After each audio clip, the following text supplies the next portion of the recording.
the Rays want to settle the score with Cleveland and add to their lead in the standings. Game 1 on Sun Sports now.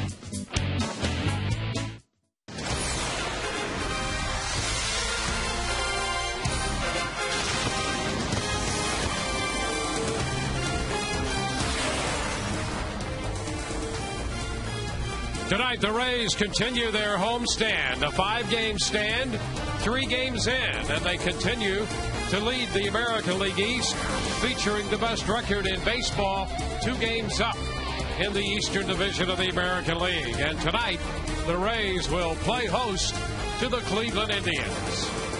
Hi again, everyone. Welcome to an evening of Rays baseball with Kevin Kennedy. I'm Dwayne Statz. We'll be hearing again from Todd Callis in just a few moments. Rays off playing 3 one-run games against the Seattle Ball Club to open this homestand. They win 2 out of 3. Kevin, they continue to do what Joe Maddon has asked this club to do from day one of this season, and that is play a full 9 innings, play well late in games, and in fact they have outscored their opponents in the 7th, 8th, and 9th innings by a league-leading 29 runs. Well, and the key to that is the starters have gone deep, and if the starters get behind by a couple of runs, they put zeros up there to keep the game close enough where a game like yesterday against Cliff Lee, this big double by B.J. Upton can help get him back in the game, and this one by Sean Rodriguez can even it up. That's huge. I mean, this guy was throwing great. He was lights out, Cliff Lee, and a couple opposite field hits set up this situation in the 8th inning for Carl Crawford to hit the leadoff triple, and the number 3 hitter, Gabe Kapler, for the sacrifice fly. But it all starts with the starting pitching, keeping in the game, putting up zeros, and setting up Rafael Soriano. This guy is 10 for 10 in closing situations. So, you know, a couple things. Talking to Dan Wheeler this afternoon about that, it helps when your bullpen, you know you have one guy there at the end. You don't have to mix and match as much for 4 innings or 12 outs. You know what your roles are basically in the 7th and 8th innings. And when they're leading after the 8th, that 22-0 record speaks volumes. Now, this Cleveland Ball Club, traditionally the Rays have had trouble with the Indians. They're 5 games under 500, but you cannot take this team lightly. They have pretty good pitching, and the lineup may be better than you think with young players like Asdrubal Cabrera and perhaps the best right fielder that no one hears much about, and that's Chin-Soo Choo. That's exactly right. Asdrubal Cabrera is the leadoff man. He hit over 300 last year. He's a shortstop, an excellent defensive player, and he can hit the ball to all fields from both sides of the plate. You know, he's got a little bit of power, a little bit of gap power to go with that, and he can drive in some runs. He drove in 68 last year. Choo is their best overall player. He's a true 5-tool player. He hangs in there on lefties. He hit over 300 against righties. Last year he played in over 150 games. He had 320 home runs. He's on pace this year to do much the same in 2010. Well, the Indians and the Rays square off in the first of a 2-game set with all this good news for the Rays. Best record in baseball and all of that. They were looking for some perhaps good news before the game when J.P. Howell was to do some throwing from the mound and facing live hitters. We'll give you the update on J.P. Todd Callis will be along with all that in a moment.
The first of a quick 2-game series. Jeff Neiman on the mound for Tampa Bay. The Rays are so far so good. The best record in baseball, 26-11, leading the Yankees by 2 games. But they were really hoping for a boost in their bullpen with J.P. Howe. Today, he threw a simulated game. It did not go as well as the Rays would have hoped, as he shut it down after about a dozen pitches. Before the game on our Rays Live pregame show, we heard from Andrew Friedman, and here are his thoughts on our Geico quote of the game.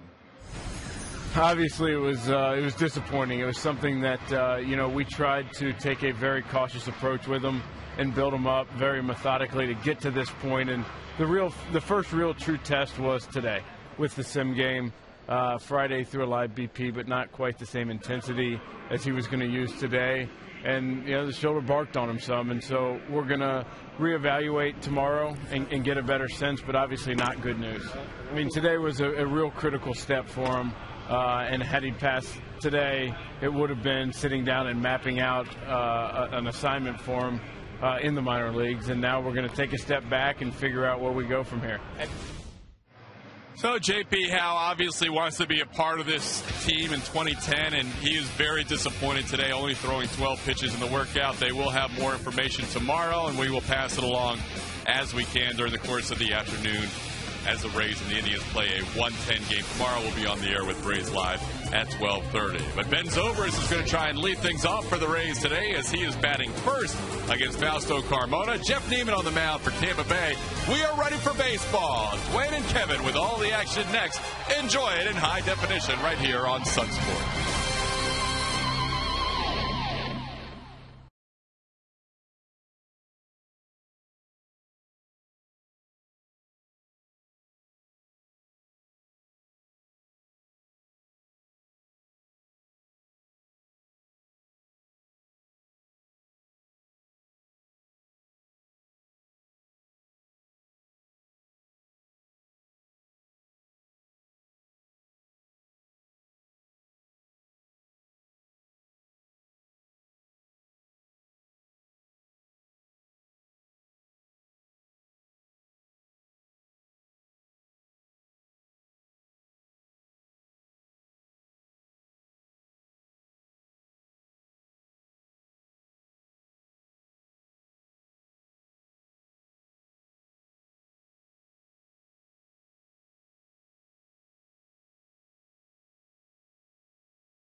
Let's take a look at the Cleveland Indians starting lineup tonight as Jubal Cabrera is going to lead off at shortstop, followed by the veteran second baseman Mark Grudzielanek. Chu is the right fielder hitting third. Travis Hafner, the DH in the cleanup spot. Austin Kearns is hit left. Russell Branyan at first base. Johnny Peralta is at third. The veteran Mike Redmond will do the catching, and the center fielder hitting ninth is Trevor Crowe. Jeff Neiman coming off an outstanding outing in Anaheim where he went 7 1/3 innings and got the win against the Angels in his last start. Overall, he's got 7 starts, 3-0 record, the .227 earned run average, and the opponent's batting average against at the bottom there at .203. Those are in the top 6 and 7 in the American League. So Jeff Neiman set to go to work, in the first pitch of this game is a fastball, and it's in there at the knees. We're starting right on time tonight at 10 past the hour. Neiman making his 8th start of the year. This is fouled away. 0-2. Cabrera, one of the young players we spoke of in the opening remarks. He's been back and forth between shortstop and second base. And a breakout season really last year when he went back to shortstop pretty much full time in May. Settled in there, and he's one of the blocks around which the Indians hope to build. And a ground ball too short. Brignac makes the pickup and the throw, and that's in there in plenty of time for the first out. Just saw Reed Brignac. Let's take a look at the rest of the Rays defensively. In the outfield, Carl Crawford in left, BJ up in center, and Ben Zobrist in right field. Around the infield, Evan Longoria at third. Reed Brignac, you just saw at shortstop. Sean Rodriguez, another start at second base. Carlos Pena back out there at first, and John Jason behind the plate. And this defensive alignment review is brought to you by Sweet Bay. Live fresh for less. First pitch to Grzelcyk. That's in there for a strike. Mark Grzelcyk, a pickup. He's going to be 40 years old in June and finds himself seeing a lot of playing time at second base. He shoots it back into center field. Upton going back. He's going to have room and makes the grab. 2 up and 2 down. Yeah, you got to like that. 6 strikes right out of the chute, or 5 strikes right out of the chute for Jeff Neiman. BJ Upton, an easy glide to make the play, center field. Yeah, didn't Grzelcyk retire about 5-6 years ago? He's been all over the place. A couple of times he's tried to call it quits, and it's hard to do. Played just a handful of games in the minor leagues last year. That was it. He'd been with Kansas City and then signed on with Minnesota. He can and still now here in Cleveland. Still swing it though. Get that short, compact swing he always had. Came up with Montreal. I was actually with him in Montreal back in '92 as the farm director. He's a Double-A guy. Chu fouls it back, and the count is 1-1. But how about this guy? Oh man! The Indians' right fielder is an outstanding player and arguably their best everyday player right now. And he just has not received a lot of attention. But he is a very good right fielder and a very good hitter. There's an interesting alignment. The shift is on, but check out the outfield in right and center where Ben Zobrist and BJ Upton are bunched right here. See, BJ's not playing. I mean, they're kind of bunched in the outfield right there. They're not playing him strictly full. Ground ball down to Pena. Carlos makes the play unassisted to retire the side. 3 up, 3 down. We go to the bottom of the first. No score.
Lineup, leading off, followed by Carl Crawford and then Evan Longoria.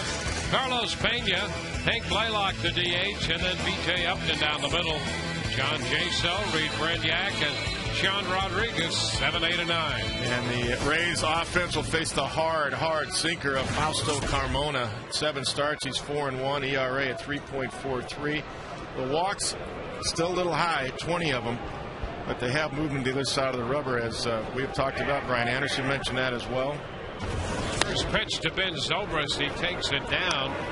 Well, Carmona has a great arm. He throws a lot of sinkers, and as you mentioned, has moved to the first base side of that rubber. Manny Acta, the Indians' new manager, thought that was a good idea. There's a strike. There's Manny. Well, it keeps him in the zone a little bit better. On the first base side, you can see his right foot. He's going to push right off that first base side of the rubber. And the thought process was, when he was on the third base side of the rubber against right-handers especially, that sinker would run so far in off the plate that the hitters would just take it. So it gives him a little bit better on the left-handers with that two-seamer fading away, and it gives a little bit more chance of that ball to cross the plate against right-handers. That's a foul ball. Acta had seen some video of Carmona and when he was throwing from the third base side, and the light went on, and so we got to move this guy across the rubber to the first base side. Yeah, it has a better chance to stay over the plate while it's moving, and really the catcher just setting up down the middle and letting the ball do all the action. And a full count. So Zobrist in the leadoff spot for the first time this year. Did hit leadoff last year. In fact, he hit every place in the lineup except ninth last year. Yeah, this is actually a pretty strong lineup. If you got Evan in the third spot tonight, as Ben's leading off, giving Jason Bartlett a break. 3-2 and a base hit the other way. Fastball, and he takes it into left to the right of the shortstop, Cabrera. Zobrist is aboard. Nice at bat. Ben is swinging over 300 from the left side of the plate, too. That's also one of the reasons he's in there. There's a two-seamer. You can see the fading action, although it's a little bit flat.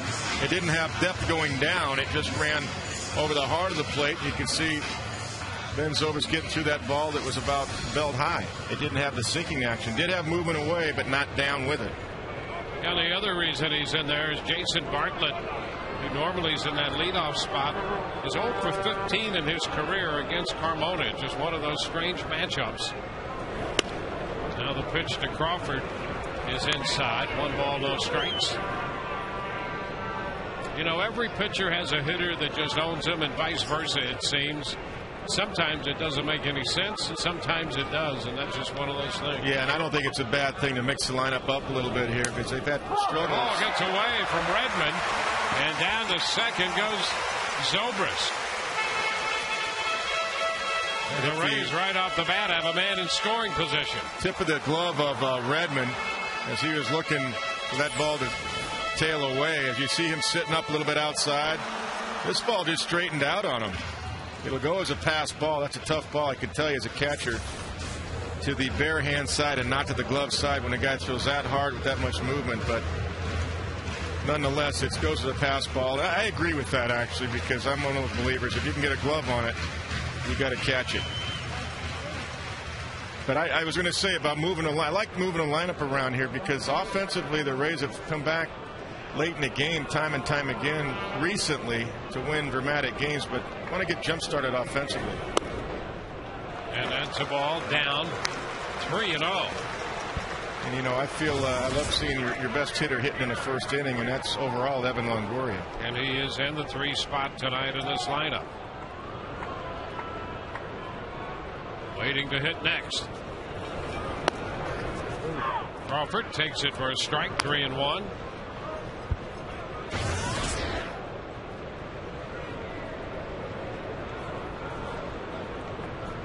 Carl third in the league, hitting with men in scoring position with that 423 mark.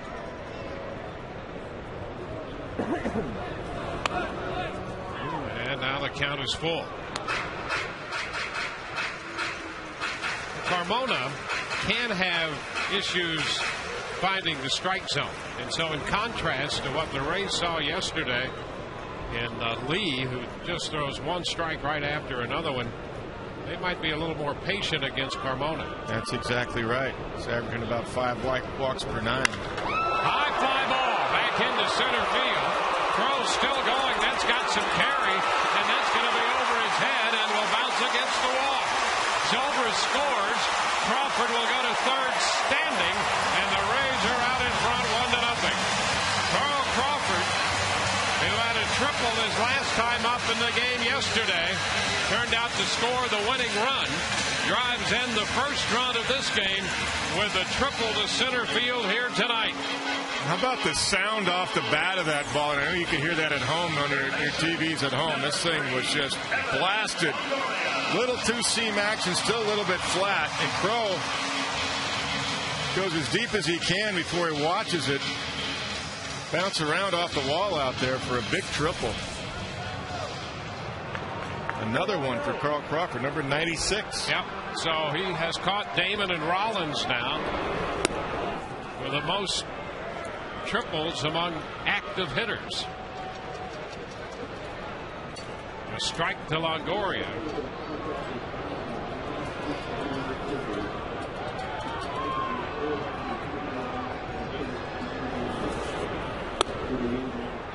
Inside. 1-1 the count. So the Rays break out in front.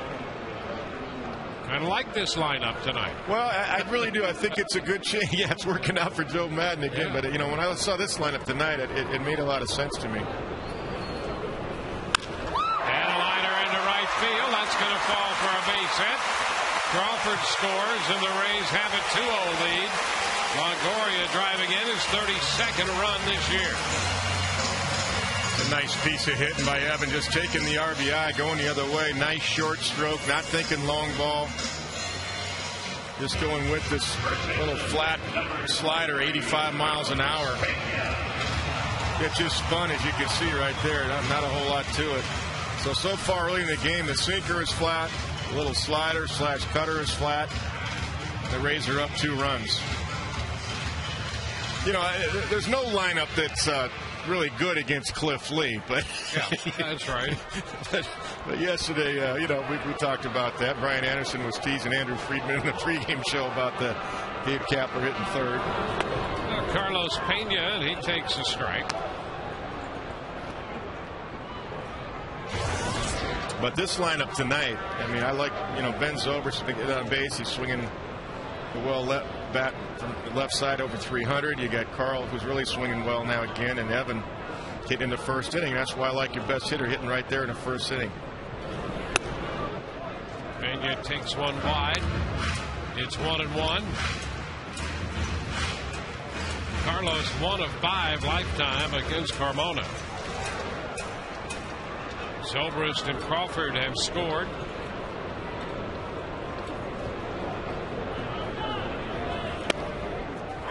And a strike is called. Makes it 1-2. Carmona is mostly fastball, slider, everything pretty much hard. Occasional changeup. And that fastball, essentially, almost all the time, a sinker. Absolutely. And so far, it's just been a little bit flat. Carlos drives it back into deep center field. That's going to be caught by Crow. And back to first goes Longoria. So Pena hit the ball well, but Crow tracked this one down. Well, knowing Carlos, he'll take something positive out of that. You mentioned this before, that, you know, his at-bats have not been that bad. He's not getting a whole lot to show for it. Another flat sinker right there, and he centered it pretty nicely. Nice fluid swing. That's not an uppercut. Pretty good balance right there as the ball is about belt high. Here's Hank Blaylock. It's it on the ground, up the middle, backhanded by Gazzolani, but Cabrera trips over him, and now we have a severe injury. That was Peralta, actually. It was Peralta who went over there. And it's Cabrera who is down. And boy, you hope he's okay, but he appeared to be in immediate pain. And you hate to see that. Now, Joe Maddon's talking to Jerry Lane because Evan Longoria took third base, and Joe's saying, well, time wasn't called. Nobody called time. Evan took third base. I think Jerry Lane is talking about sending him back to second base as the training staff of the Indians check out Asdrubal Cabrera, and Ron Porterfield of the Rays is right there as well. I don't know. It's not looking real good, is it? Well, I'll tell you that it does not look good. And Cabrera, as we have already highlighted, one of the outstanding young players here, as he and Peralta tangled back of the bag. It was Cabrera who tried to backhand this ball. Yeah, something with the left arm, left elbow. There's Gruzelanek, there's Cabrera. It looked like he jammed his left. No, that's hard to tell. One more time. That's Peralta crossing over. That's Cabrera right there backhanding. And Peralta's coming his way. It looked like the left knee of Peralta hit the back of Cabrera's left arm somewhere, maybe in the forearm area. Wrist to forearm. It looked like the left knee of Peralta as he's trying to avoid Cabrera. Stuck right into the left arm of Asdrubal Cabrera.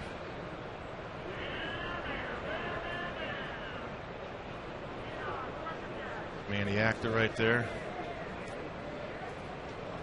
Coco Eaton, the Rays doctor, is out there, and he's performed surgery on a number of Rays and other players.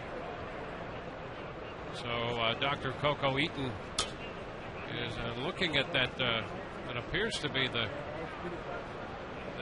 left arm, is it? Oh man, elbow? yeah. Maybe.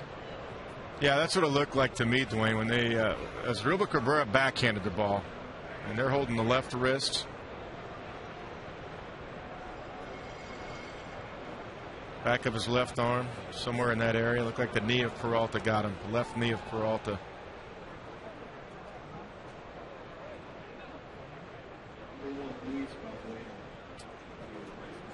So it's good to see him up, but he is in. Whoa, boy, he's in pain. Big pain right there.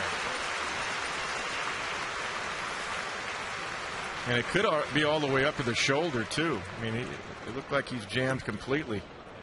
And you know, let's take another look. This is Cabrera backhanding the ball right here. Now watch Peralta. He's outstretched completely, and it looks like as he does the slide, the left leg, left knee jams right into Cabrera as he's outstretched, which means he could have even hyperextended it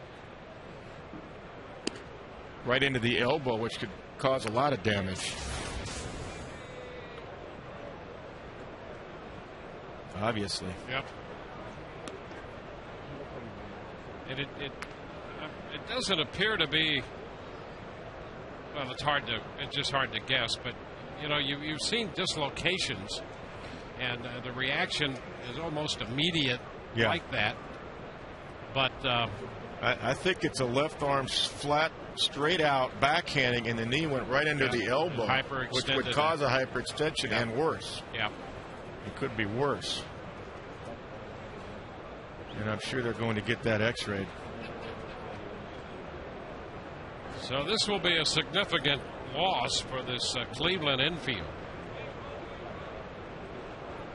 That's just an unfortunate freak accident. Peralta was just trying to get out of the way. So I mean, you can't blame Johnny, but he got him good.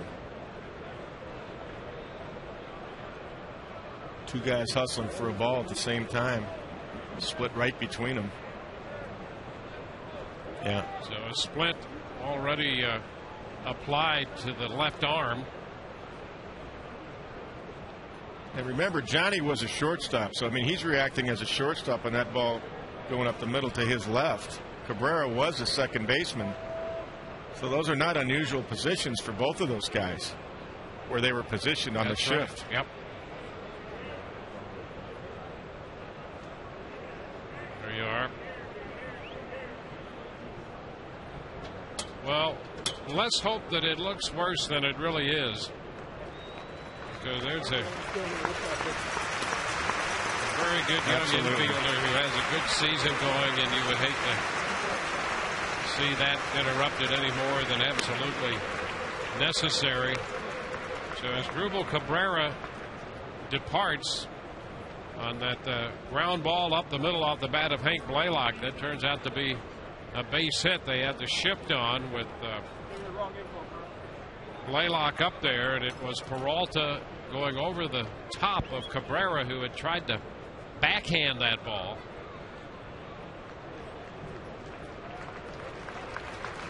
So that will get immediate attention there, and we'll determine, we'll get word later and pass that on.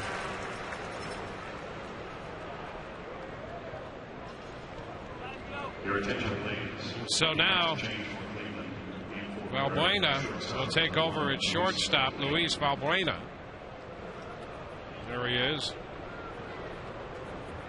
So he'll be at shortstop here in the first inning, replacing Cabrera.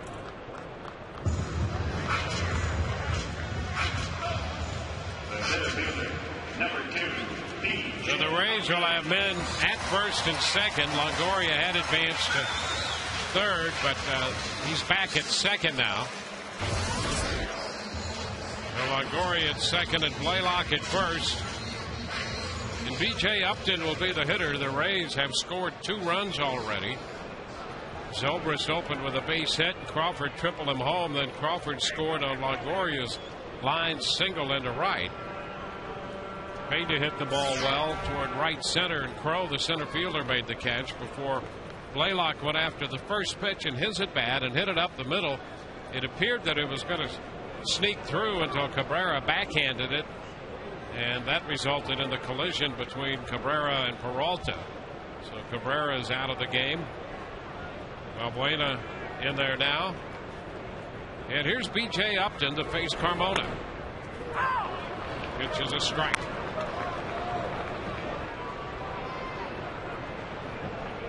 B.J. starts the night hitting .225 with 4 home runs and 18 runs batted in.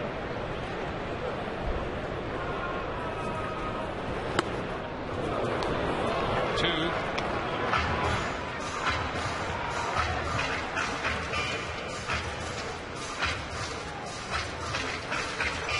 Carmona last year was 5-12 in 24 starts. The opposition hit .387 off him last year. That's a tapped foul. And the Indians really could use him. He's just 26 years old. They could use him to return to the form he had shown them back in 07 when he was a 19-game winner. He was 19-8 in 2007. Yeah, he was a Cy Young Award candidate. A ball, 2 strikes. And that's when 3 guys were at the top. CC Sabathia won it. Carmona was right there, and then Josh Beckett of the Red Sox.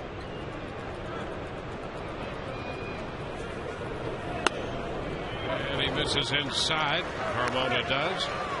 Fastball off the plate. It's 2-2.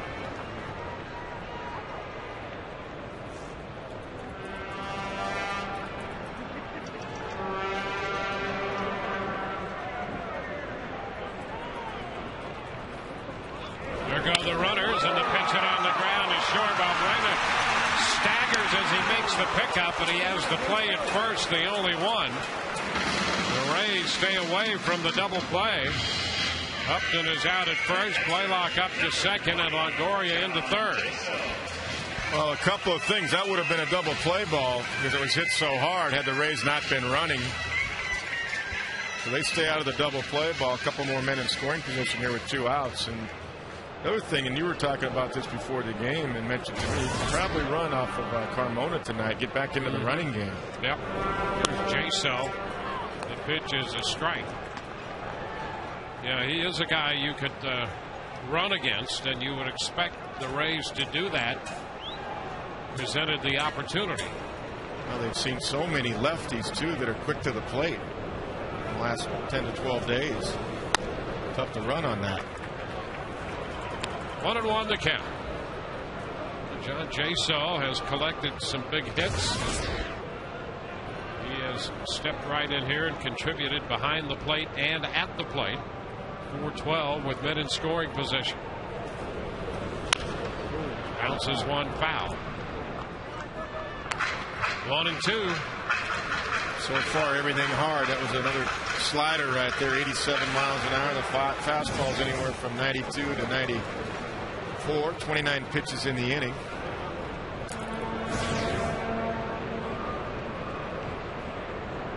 And a 1-2 count to Jaso. John bounces this one to first.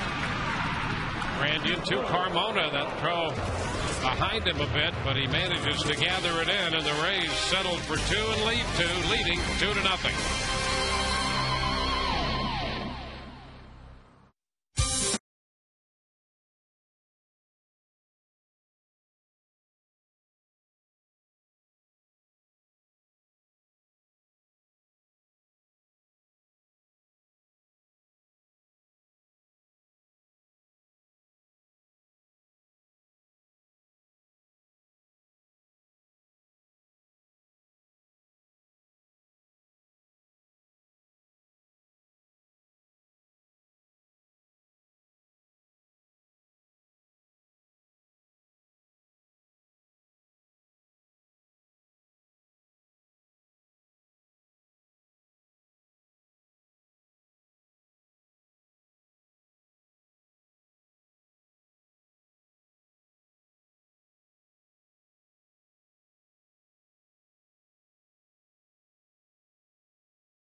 Or you could just buy a Toyota. Visit your local Toyota dealer today. Toyota, moving forward.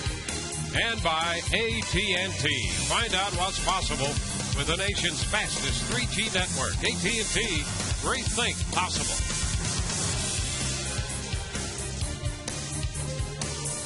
Travis Hafner will open the second inning. He's the DH for Cleveland. The Rays with a 2-0 lead here. Jeff Neiman on the mound. Ball one. Hafner has hit 3 home runs this year. Puts it on the ground to Pena. Neiman covers and takes the toss. That takes care of Hafner. 1 away.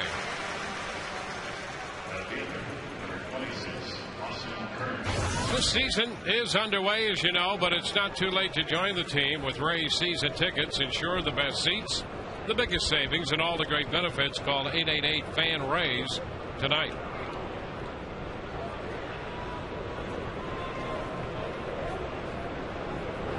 Austin Kearns. And he hits this one a mile. Deep back into center field, and that ball is off the wall. The carom played by Upton, and a nice carom. Nice job playing that carom by Upton. Kearns has been very hot. He comes into the game hitting .330, and boy, did he lay into this one. He did. He's been hitting the ball extremely well. Get a fastball right in his wheelhouse. Boy, did he unload and hit the deepest part of the ballpark.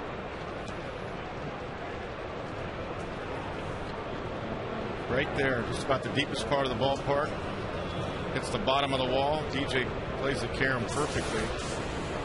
It's good for the Rays that it was just about the deepest part of the ballpark. Well, that would have been way out if he pulled it. You know, Jeff Neiman just found something out why Austin Kearns is hitting .330. Yeah, that gives him a 9-game hitting streak now. Here's Russell Branyan. a strike. Breaking ball, curveball in there. And as you know, Branyan has big-time power. He got a chance to play every day in Seattle last year and had a good year. Played against lefties and righties.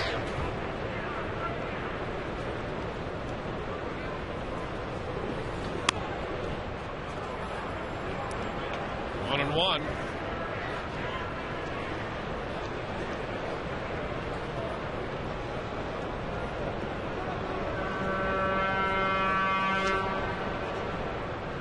Man at second, one out. Branyan started his career in the Cleveland organization. He missed a fastball there, and it's 1-2. Originally came up with the Indians in '98, and they were always excited about the power.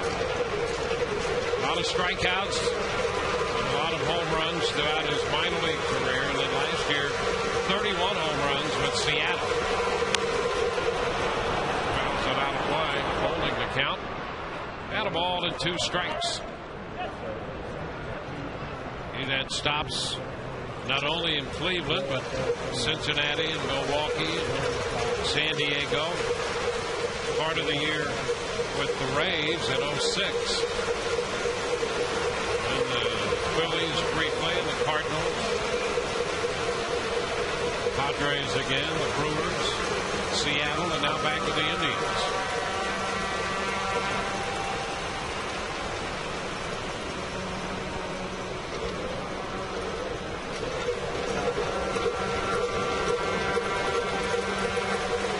One and 2. Away. 2 balls, 2 strikes. And as the Rays employ the shift, Rodriguez is more than in just shallow right field. He respects his ability to hit the ball hard to the right side. He's in deep right field.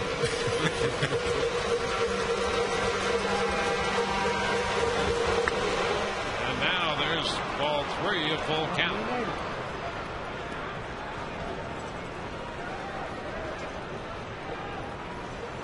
Jeff has confidence in throwing his spike curveball here, his split. I don't know that he'll see a fastball here. This guy can launch, even though he snuck a fastball by him earlier in his sequence.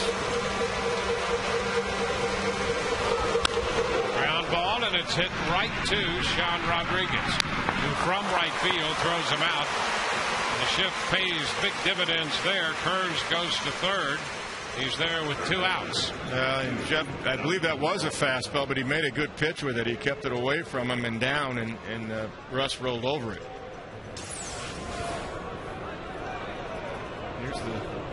Here's the fastball. A little movement down. Almost ran back over the plate a little bit. Might have got away with one there against a lefty. He'll take it. Johnny Peralta now. Peralta, the third baseman. And he shoots it through the left side, a base hit. That will score Kearns. So he jumped on the first pitch fastball and drives in his 15th run of the year.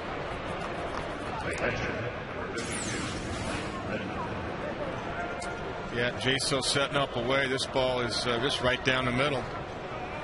Right down the middle, 91.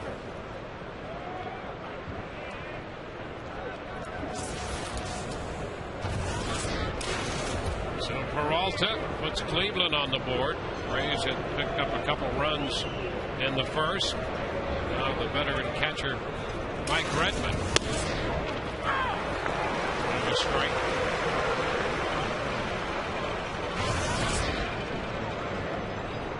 Redmond hitting .250.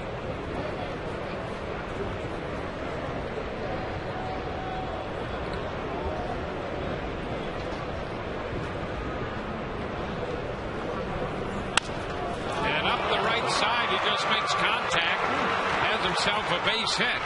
Peralta's going to go to third, and Zobrist got over there quickly. Redmond stuck his bat out, made contact up the right field line. Center fielder, number 4, Trevor Crowe. Well, that's all he did. He just threw his hands at it right here. Little half swing, drops it into right field. And puts Jeff Neiman in a tough situation with first and third and 2 outs here.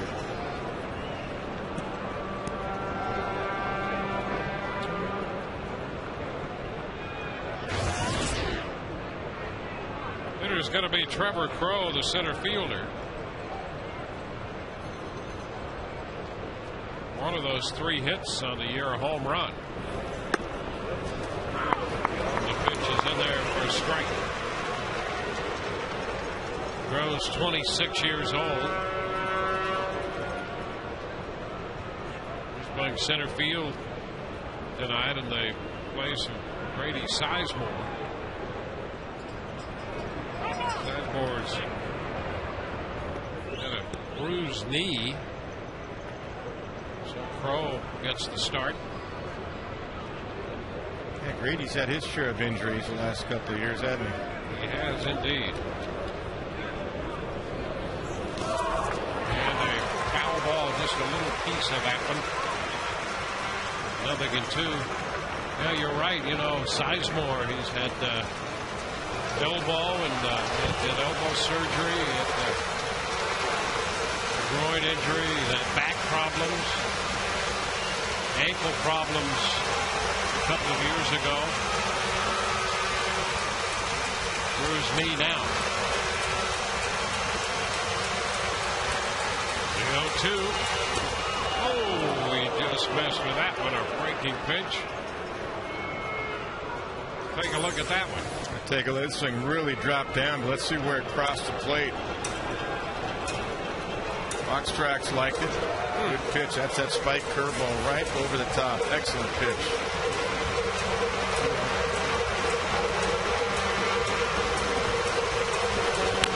And the chopper back to the mound. Neiman's thrown to first in time, and that retires the side. 1 run for Cleveland. We go to the bottom of the second. It's 2-1 Tampa Bay.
Brignac takes a pitch. That's a strike.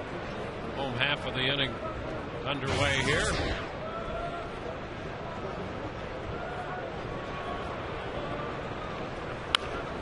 It's fouled into the seats off to the left of the screen. And the count is 0-2.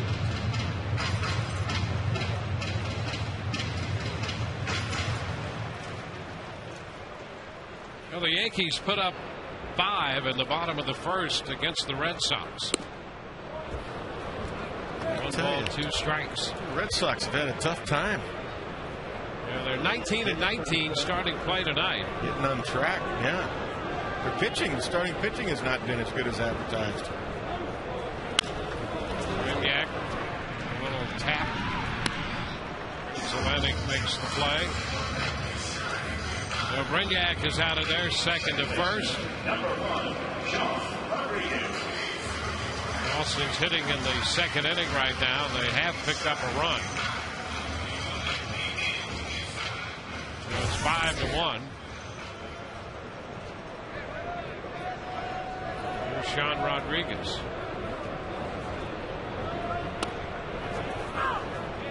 That's a strike. John's hitting .228. It's a home run and 9 runs batted in. Had a very big hit in the 7th inning of the game yesterday. 0-2. Pretty good slider right there from Carmona.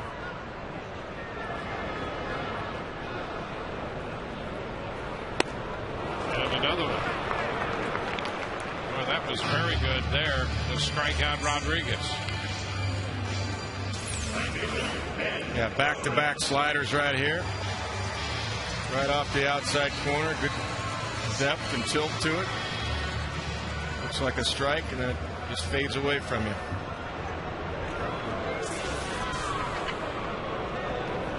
Base is empty. Here's Ben Zobrist. That's a strike.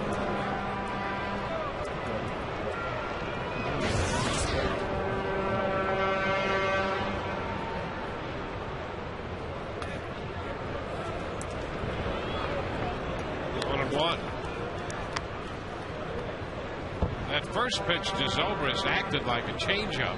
Went away from him. Yeah, he's throwing a couple of changeups in there, and Redmond is mixing the pitches pretty well. Ground ball. That's stopped by Branyan, and the throw to first is in time. Zobrist going in head first, and Carmona got over to cover as Branyan robbed Zobrist of a potential extra base hit.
The Cleveland Indians.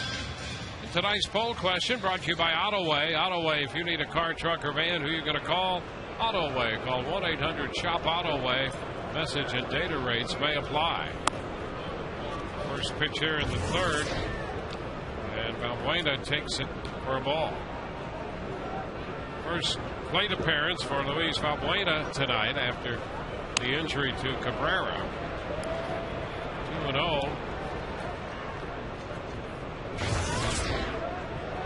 Valbuena hitting .153, hit .250 last year with the Indians in a little over 100 games, and that one got away Neiman. 3-0.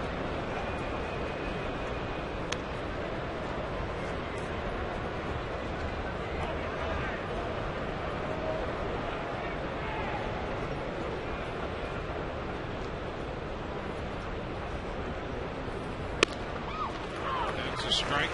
3-1.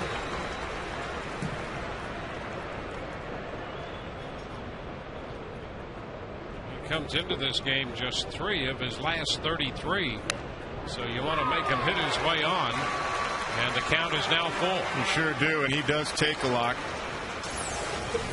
It's his 3-1 fastball on the outside corner. Good pitch by Jeff. Painted him up out there. And a foul ball, just a little piece of it. He stays alive.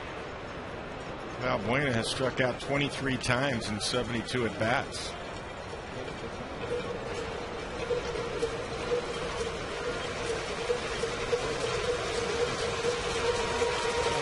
2 again, and he walks. He checked on the fastball up and away. So a leadoff walk. Neiman not happy with himself over that. And now the Indians have a really good contact man, good situational hitter over the years, and Mark Rudzolani, good hit and run man. Hitting .310. Fly ball to center his first time.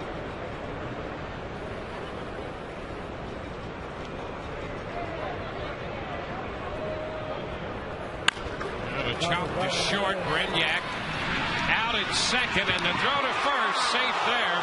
And a good job by Rodriguez in the middle of that double play attempt. It was close at first, but boy, Rodriguez stayed right in there to make sure they got at least one and a shot at 2.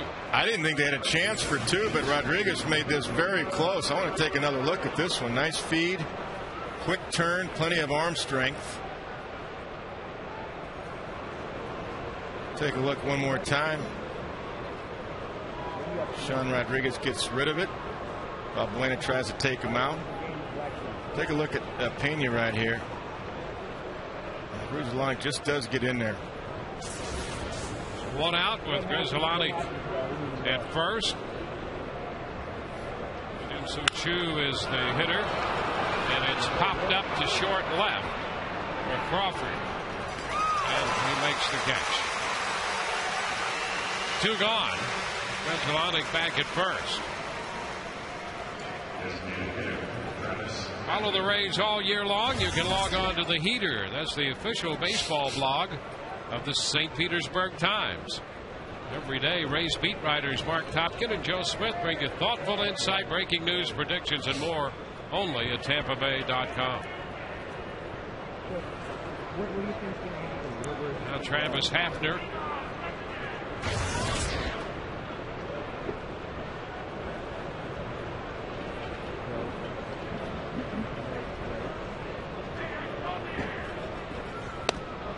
Swings and misses. That's a strike. Good off speed right there from Neiman. Second time around the lineup now, starting to cultivate his other off speed pitches, the curveball and the changeup.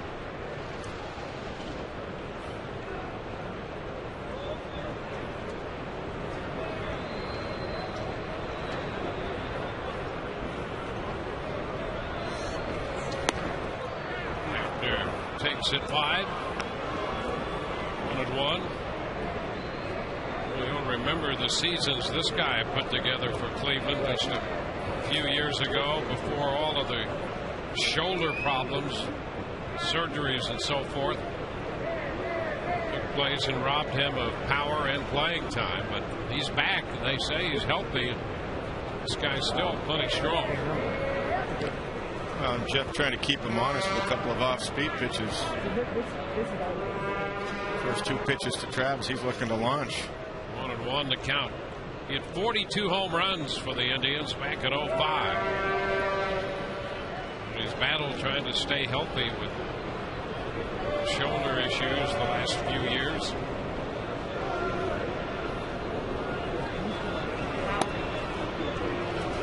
Two and one.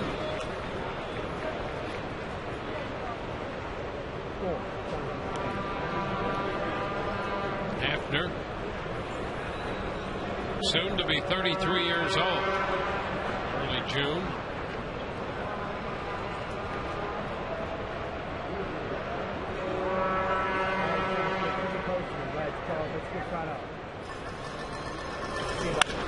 He shoots it up the right field side. That's fair.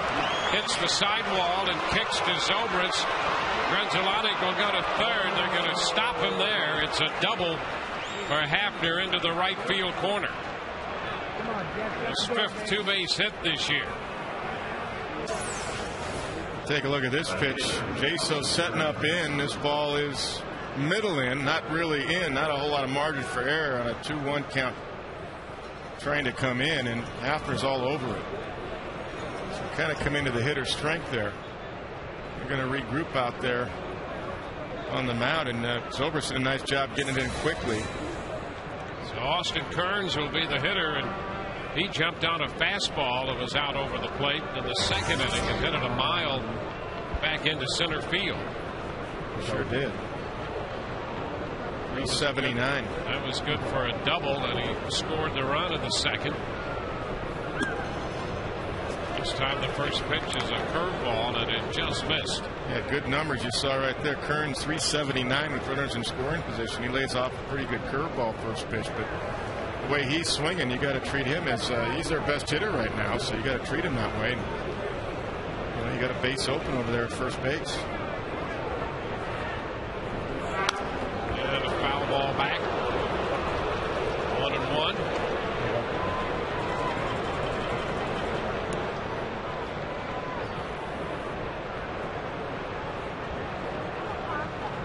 It's 4 hits now for the Indians. They have a run, 4 hits. The Rays have 2 runs on 4 hits. You're right. They did that open day.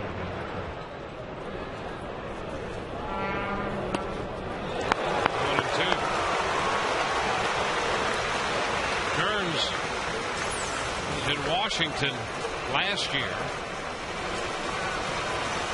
That pitch, Dwayne had a little dip to it. That's what we've been looking for from Jeff. Fastball so far has been pretty straight, but that one had a little sink to it. And that's really key for him to get that movement down on the fastball.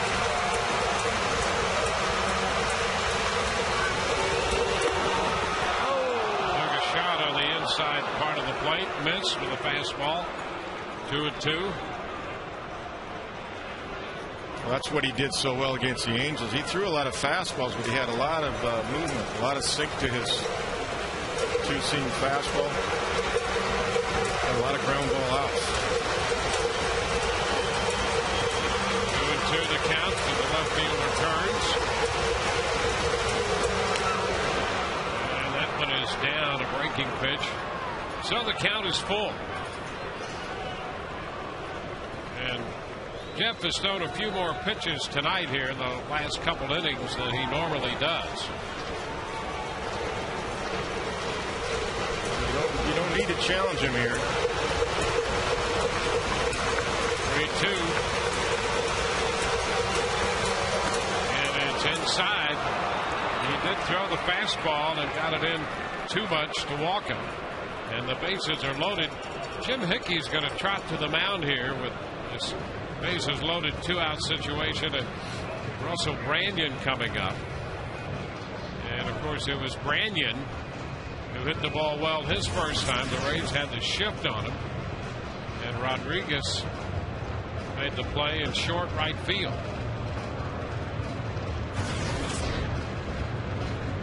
And Jeff all year has been very economical with his pitch count. He's averaged fewer than 14 pitches an inning. In fact, he's been 1 or 2 most of the year with that low pitch count per inning. You can see 17 in the second and 19 here in the third inning. Yeah, he's been very efficient all season long and was trying to get a little rhythm. He just hasn't quite got the rhythm going yet tonight. There's Branyan. Pitch high, fastball. 1-0. Yeah, he's been very good in that department with the Slight exception of that little stretch he had in Seattle in that start. Right. And that encompassed 3 hitters, but he recovered. Wave and a miss. It's 1-1. And that's a good spot on Branyan because he holds his hands kind of in front of his chest, and that you go right above his hands right there. He got away with one on Branyan when he grounded out hard to Sean Rodriguez. And a fastball down. And you got to go up on it. Foul ball. So it's 1-2. A little cut right there. A movement.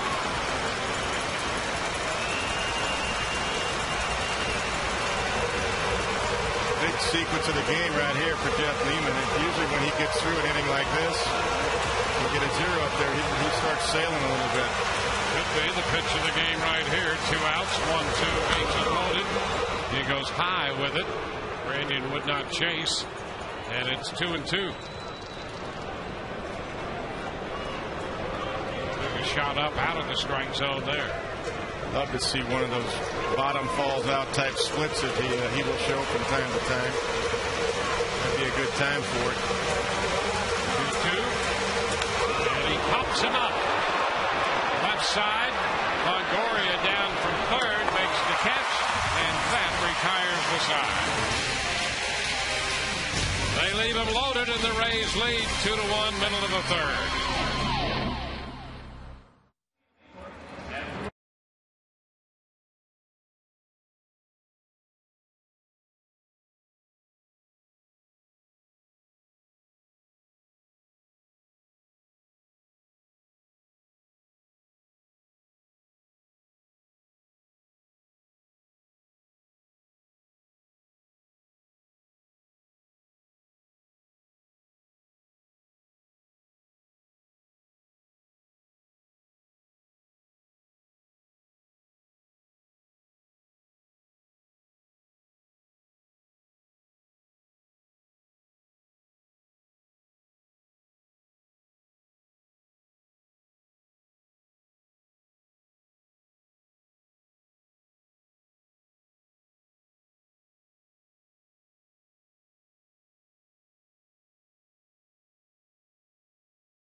For more info, Carl Crawford leads off. First pitch, a strike.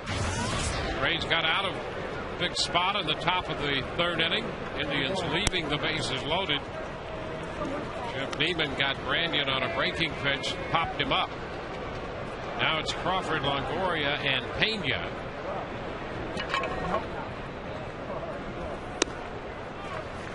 Two balls and a strike as Crawford faces Carmona.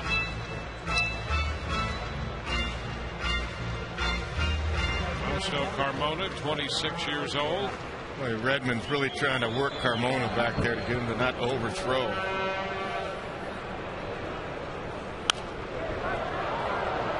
It's 2-2. And he's a veteran catcher. He spent a lot of time in Minnesota backing up Joe Mauer, which means that he didn't get to play a lot. Yeah, you got that right. Swing and a miss. Crawford is out on strikes. Let's check in with Todd Tallis. Dwayne, yeah, thanks, Dwayne. Evan Longoria did well his first time up against Fausto Carmona, but Carmona with that heavy ball can be tough to square up, according to Evan. it's one of those things where when you're hitting, you could take a good swing and hit it, off the barrel of the bat, and it feels like the ball's pushing your bat back still. Guys could throw 93, 94 miles an hour, but, you say he throws a light ball, you swing, you feel like you hit off the barrel, it really jumps off the bat. Those guys that throw the heavy ball, it makes a different feel off your bat. Longo was able to connect the first time. We'll see what he does here. Dwayne, back to you. On the first pitch, Carmona had him jumping away from the plate, turning away from a pitch inside. This one is over that inside part of the plate for a strike. 1-1. He's got a pretty good rhythm going now, the last 5-6 hitters. And that's a nice pitch right out there on the edge. Dropped the slider in there. You're right. If you look at those outs, a couple strikeouts and 3 ground, now 4 ground balls in that stretch. Those hitters. He wants to work fast, and he's all about the power sinker, and that's why Redmond's trying to calm him down. I've seen him use his hand gestures about 4 or 5 times and not try to overthrow this hard sinker he's going to throw right here. A wave and a miss. Second straight strikeout. That's the 3rd strikeout in the last 4 hitters he's faced. This is 92, but watch the movement. Just late tailing action to it. A little bit of a dip to it for strike 3. Carlos Pena about to step in. The shift is on. Kozolanic in the middle on the right side. Buena moving to the first base side of second from shortstop. Pena missed a changeup. Yeah, Carmona's one of those guys who throws a changeup that's about an average major league fastball. That's exactly right. That's what you saw at 87 right there, and Redmond's calling that against the left-handed hitters, that changeup.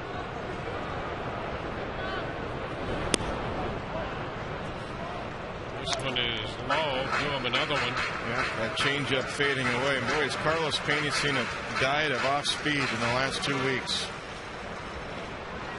Not too many fastballs over the heart of plate for Carlos. This one is foul back. Fastball. It's 1-2.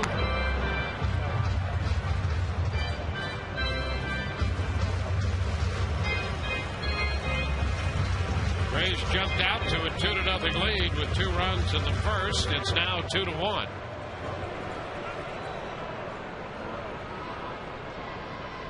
Comes a changeup. Gets it on the ground. Reina makes the pickup. That retires the side. That goes 6-3 out of the shift. 3 up, 3 down. We go to the 4th. 2-1 Tampa Bay.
It's 2-1, and Johnny Peralta will open it for the Indians against Jeff Neiman.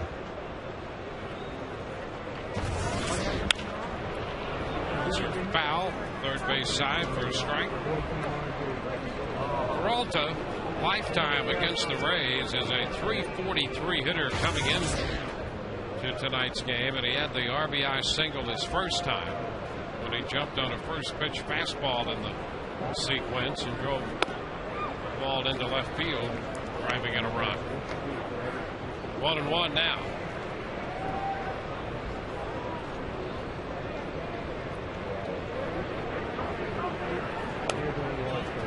That one drops over for a strike. 1-2. Neiman's making his second career appearance and start against the Indians. First time he's pitched against them here at Tropicana Field. That one's going to go through. He just reached out, almost guided a slider through the hold on the left side. Peralta continues his successful hitting against the Rays. He's 2 for 2 tonight. Time for our trivia question of the night, which is always brought to you by AT&T. Which Rays player has a birthday today? You can find that out quickly. I would think so. Before we give you the answer.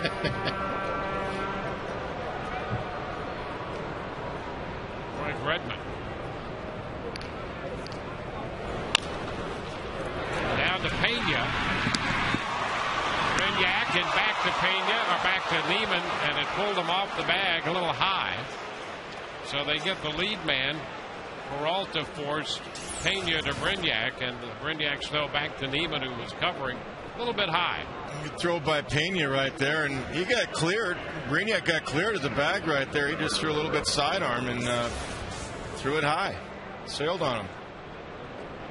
Reed can't be happy with himself on that one. He knows he's got to execute that one. That's just a routine 3-6-1 double play right there.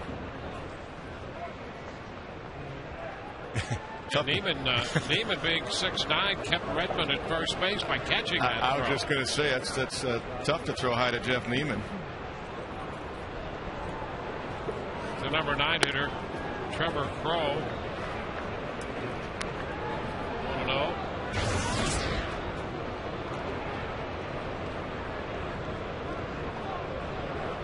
Crow was out. Pitcher first, his first time. He will work the count. This guy, Trevor Crow, likes to see some pitches.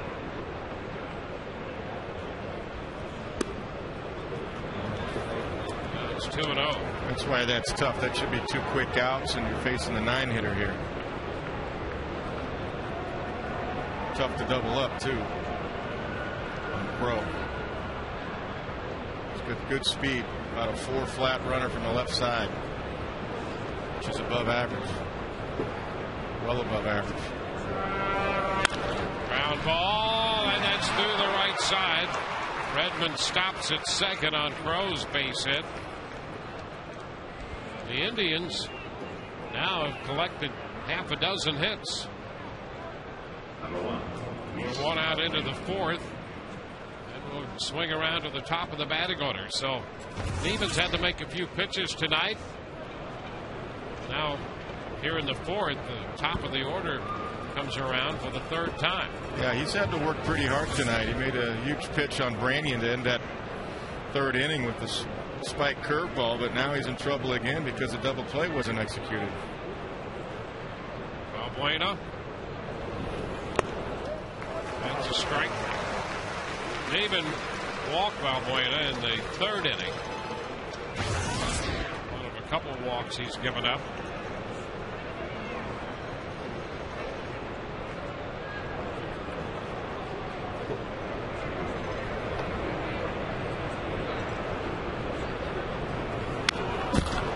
Fastball is fouled directly back.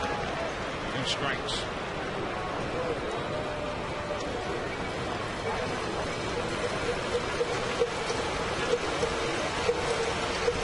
He's holding a slim 2-1 lead.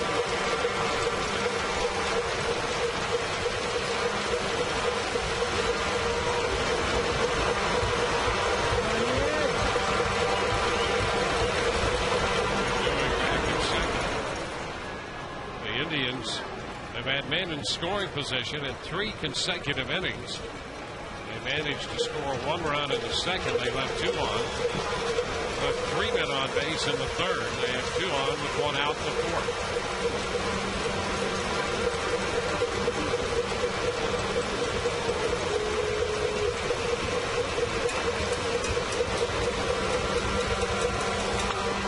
Pop-up foul. The carry behind the dugout, out of play.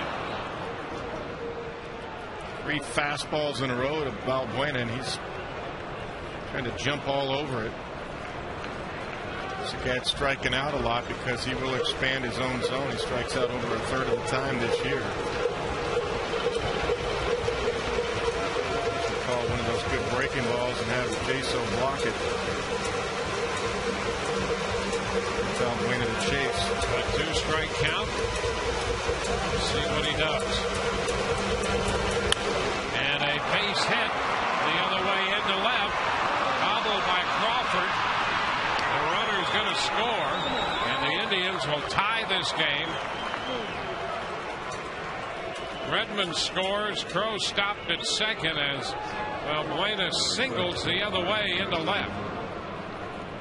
It snaps an 0 for 9 for Balbuena. Yeah, that was an off speed right there. I would have liked to have seen a breaker in the dirt. He was in contact mode as it was, 0-2, so you really kind of do the hitter a favor there, especially a guy hitting a $150. And that's all that was, a nice short compact swing. Here's Grazzolani. 2, reached down the fielder's choice. It's a curveball to start him, and he takes it for a strike.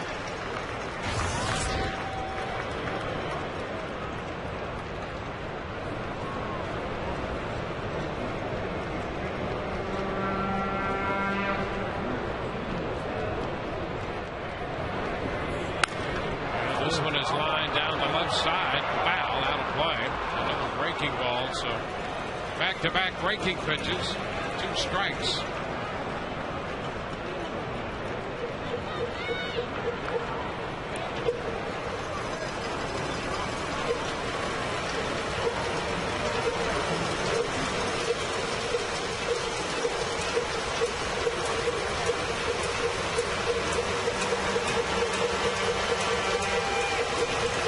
Havens 0-2. Ground ball to third. Longoria wanted second and 2 at first on a great scoop by Pena around the horn on the double play. 5-4-3. The Indians score 1, and that's it. Bottom of the fourth coming. It's a 2-2 ball game.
Baseball everywhere.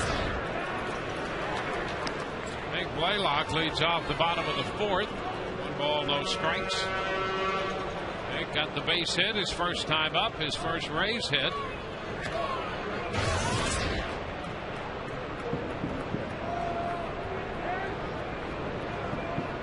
Upton next, and then J-So. Ground ball and a backhand stop by Branyan. The toss to Carmona, who finds the bag. And Branyan's made a couple nice pickups over there tonight. He sure has. One going to his left on Ben Zobrist, saved a double. This one going to his right, crossover and a dive. Well, maybe more of a dive. Not quite a crossover, but he got it anyway. And that was a bullet hit by Blaylock. Yeah, you could see him start the crossover to begin the dive, but not a full-fledged crossover. Yeah, if he would have crossed over, it would have been a base hit. And there's B.J. Upton. Strike one. B.J. grounded to the shortstop his first time.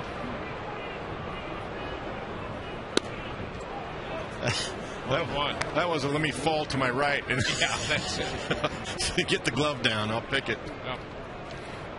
That's about all you had time for. That was a rocket hit by Hank Blaylock, which is good to see. Good bat speed.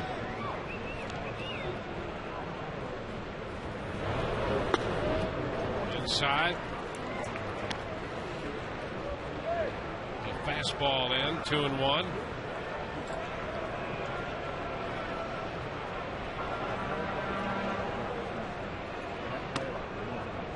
And now 3 balls and a strike.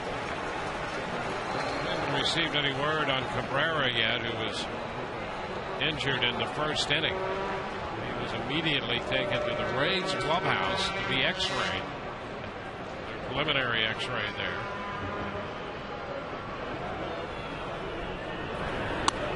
And there's ball 4 upstairs. So a 1-out walk puts Upton at first base, and we'll see what the Rays can do here. 1 on, 1 out with John J-So coming up, and it's time to answer our trivia question tonight. Our trivia question presented by AT&T. Which Rays player has a birthday today? That would be Carlos Pena, who's 32 today. Runner takes off. The pitch is high, and the throw not in time. So the Rays didn't waste any time in sending Upton. He steals his 10th base of the year. And if they get the chance, they'll do a lot of that tonight. Yeah. And a pretty good release by Redmond right here. He got a good pitch to handle, too. It wasn't a hard sinker down. It was a fastball up. And he got a good throw off. Valbuena, if he takes it back on the bag more, he's got a better chance of getting up than out. But he came out in front of the bag. Check him out. Yeah, and that's the thing that a lot of catchers and infielders seem to lose sight of, that the ball can actually travel faster to the bag than he can catch it and take it to the bag. Absolutely. No question about it. Of course, they just lost one shortstop with some contact up the middle with a teammate. Cabrera and Peralta collided, and Valbuena, I don't think, wanted a whole lot of contact, so he kind of got it in front of the bag, in front of BJ, and tried to do a swipe tag back to the backside of BJ up, and then it was too late.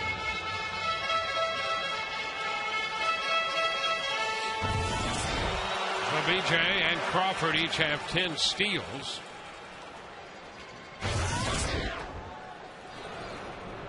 BJ in scoring position in a 2-2 game. 2-0 the count to J-So. He shoots it foul up the right side beyond the Rays bullpen.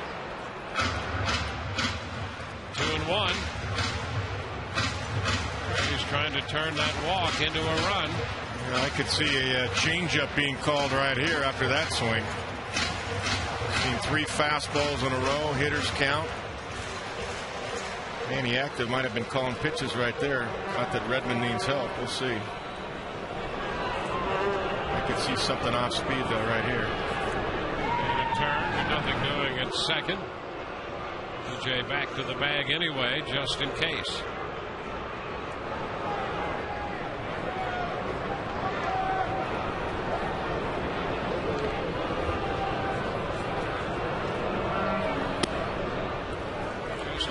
plate in. Takes the count to 3-1.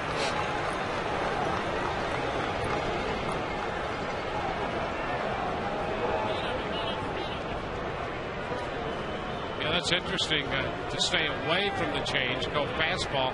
Now you're 3-1. Yeah, let's see what he does right here.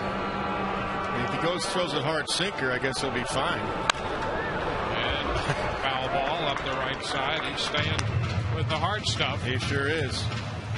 Of course, they haven't seen J-So yet. Could have all the scouting reports. That certainly they have that. They have video of J-So, but Carmona's going with what he feels, at least up to this point, his best pitch, which is the hard sinker.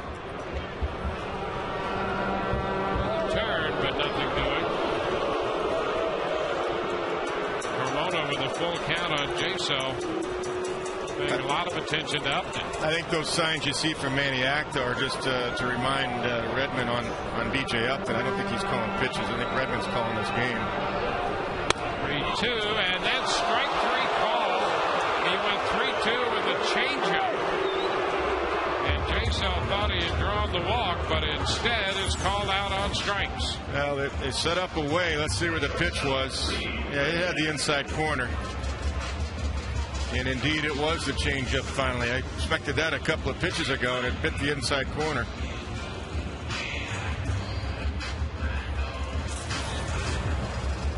Two outs.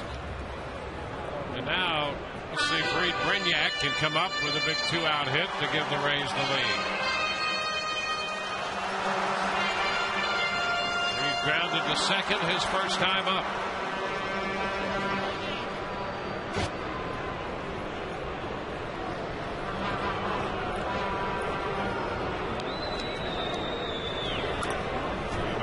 Ball on an opening fastball, strike one. Boston with a run home in the fourth. It's now 6-2 New York.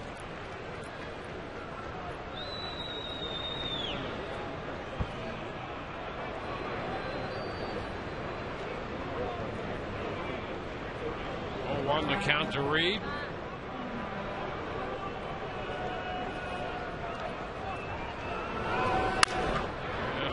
The other way. How to play it goes. 2 strikes.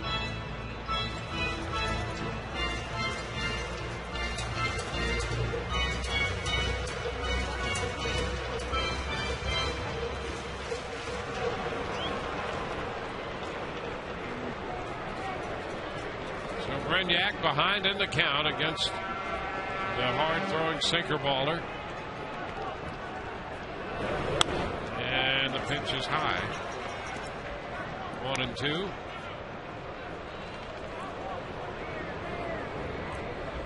Indians have had their Dominican Academy, and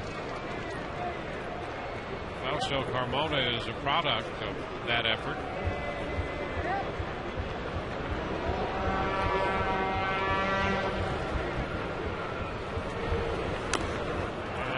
Foul ball, just a little bit of that one, and caught a piece of Redmond's hand.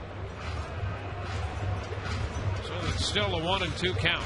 Tough pitch to stay alive on for Reed Brignac. Take a look right here. There's a hard sinker with good movement. Look at that movement away and down, which is what he didn't have the first 5 hitters of the game. He had the movement away, but it wasn't fading down as well. Carmona has that now.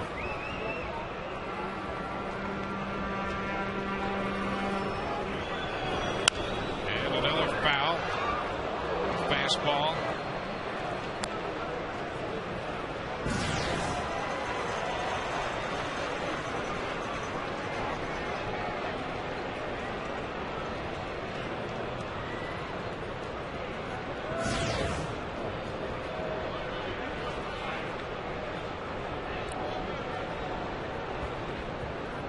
Upton walked. He's at second after the steal, and Brignac hits a fly ball into center field. Crow will have to go back on it and make the catch to retire the side. Rays leave a man, and at the end of 4, it's a 2-2 game.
to go back to yesterday, and I thought when the Rays scored those runs in the 7th inning to start with, Upton went the other way, and so did Sean Rodriguez.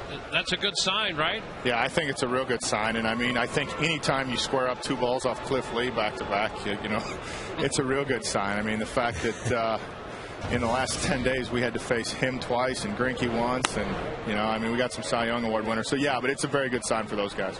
And now you got Fausto Carmona tonight, who's got that hard sinker. You've seen plenty of him. How do you attack him, Derek? Well, we're trying to make sure that he comes on the plate, and you know, we have a pretty good idea how he's going to attack us. And we did a good job early in the game. And he's come back and started using his off-speed stuff, and he's effective. I mean, you can see that, you know, the guy that he was in 07 is starting to come back a little bit. He struggled a little bit the last couple of years, and like you said, I had seen that. But I think he's in a better place than he has been. Yeah, Derek, we've talked about Carmona moving from one side of the rubber to the next, you know, to the first base side now.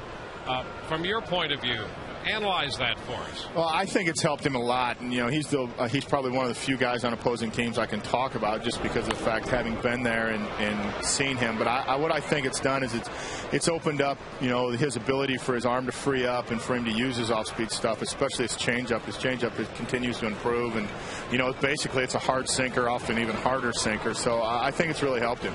You know, the guy at the plate right now, you know very well, probably one of the most underrated players in the game, isn't he? I would say he is the most underrated player in the game. I have said that before, and I honestly believe it. I think if he played in a major market, you know, people would know how good he is. There's really not anything he can't do. He can run, he can hit for power. He's a great kid. He works hard. So, you know, I feel very fortunate that in the time there I was able to spend some time with him. The count is full to him now, and he fouls this one away. 3-2. Derek, we don't want to monopolize your time. We appreciate you spending this time right in the middle of the game with us. You know, this Rays lineup is going to score some runs, and we've seen that coming into play tonight. They're third in the league. But there's also some strikeouts in this lineup, and so as a hitting coach here, how do you approach that challenge? Well, I think, you know, as long as, you know, and Joe has talked about it a lot, as long as the strikeouts come, you know, not to say at the right times, but more necessarily not at the wrong times. You know, we have to make sure that we have contact in our runner in scoring position or runner in scoring position situations, and especially the runner at third situation. We're really stressing that. But, you know, we got some guys that are going to swing and miss. It's just a matter of, you know, making sure we grind through our bats. And I think, you know, we've done that the last 10 days. We haven't scored as many runs as we did early on. Our pitching's been outstanding, you know, and our starting pitching is tremendous and keeps us in games. And, you know, I think that's a credit to our pitching staff and to Hick. And our guys, knowing that, know they can grind through. They know they can get a run in the 7th. They can get a couple runs in the 8th, you know, if that's the case. And here's a double play ball off the bat of Hafner, and the Rays quickly turn it. Rodriguez, Brignac to Pena. Be more than happy to stop for double plays in any point. Yeah, I was going to say that's good stuff. Yeah, and I think the thing about it is our pitching's been so good, and the fact that our guys know late in games that we're going to be in games, and you know, when you face the pitching that we've faced, and to know that we have a chance, you know, late in games, guys have come through with big hits. Like Dwayne said at the beginning, you know, BJ and Sean got the hits to right field yesterday, and you know, to beat a guy like Cliff and to get a sacrifice fly, stuff like that, you know, it carries over, and it shows that it's a total team thing. Austin Kearns, and the first pitch to him's in there for a strike. Hey, Derek, one more from me. It's Carlos Pena's birthday today, and he's hit some balls better than what the numbers are showing. How's he holding up? I think he's good. You know, I mean, he hit the first ball in the gap that I think everybody in the ballpark, including Longo, who was at first, thought was in the gap, and Crow made a nice running catch on at the track, and then he squared up another ball as second baseman. So, you know, I think he's doing a better job. I think he's having better swings. I think the more we see him back through the middle of the field, the better off we're going to be, and I think he knows that. So, you know, the one thing that's gone underrated is he's seen a ton of pitches. He's working counts, and that's big for us in the middle of the order, and he's done that. All right. 1-2 now to Kearns.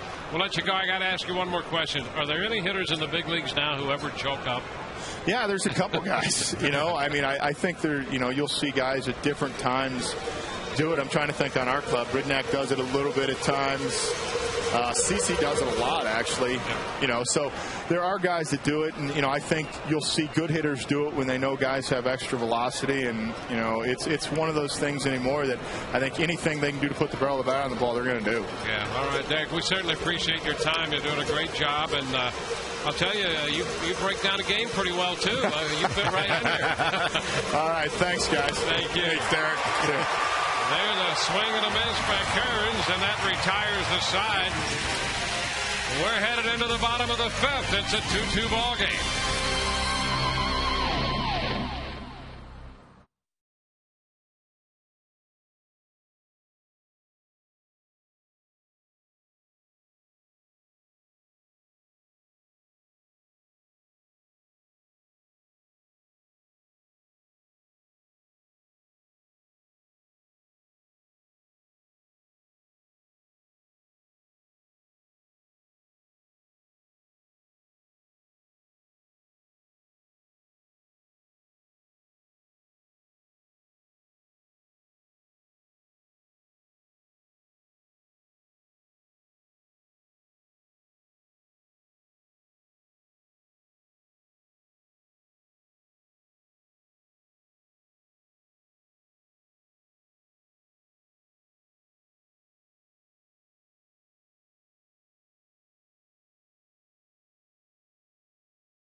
To raise the edge, you too can keep your edge with Just for Men mustache and beard.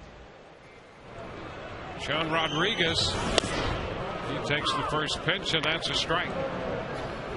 This game tied 2-2. Rodriguez, Zobrist, and Crawford off the plate, away, 1-1. Rodriguez laid off that Carmona slider on the last pitch. Yeah, he struck out on back-to-back sliders in his first at bat. And tried to check there. It did, says Jerry Lane. 2-1.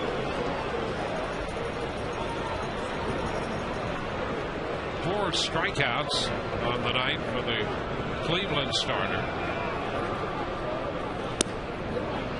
He misses wide again. It's 3-1.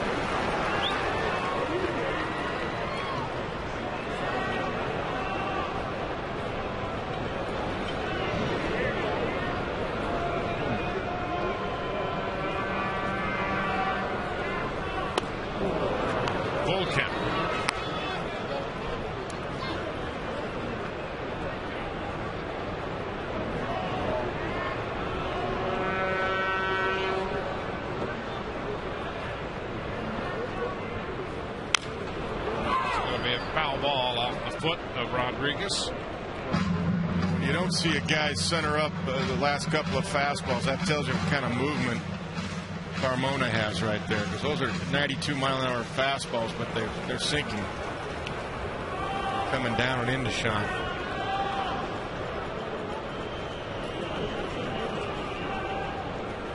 And a cut and a miss on a 3-2 fastball. Strikeout number 5 for Carmona. Number 18, Ben Zobrist. Came all the way back. 3 fastballs in a row. See that movement, though? Just a little late tailing action to it. Tough to stay inside it.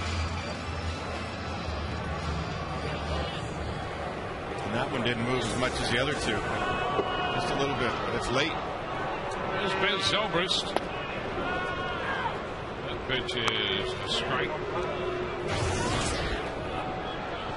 The man had a base hit in the first and scored the first run of the game. He's 1 for 2. And he's over this one out in front of the changeup. 2 strikes. Yeah, a lot of changeups. The second and now third time around the lineup for the left-handed hitters.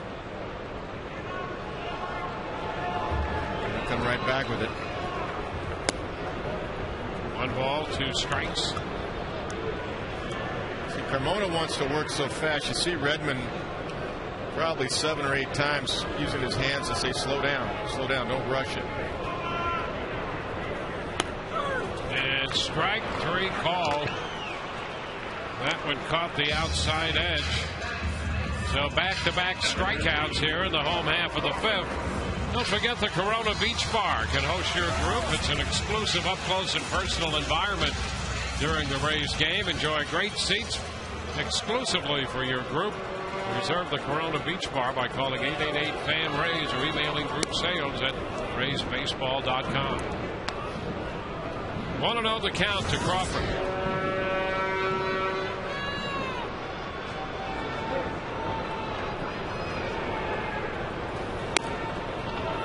This one is down 2-0.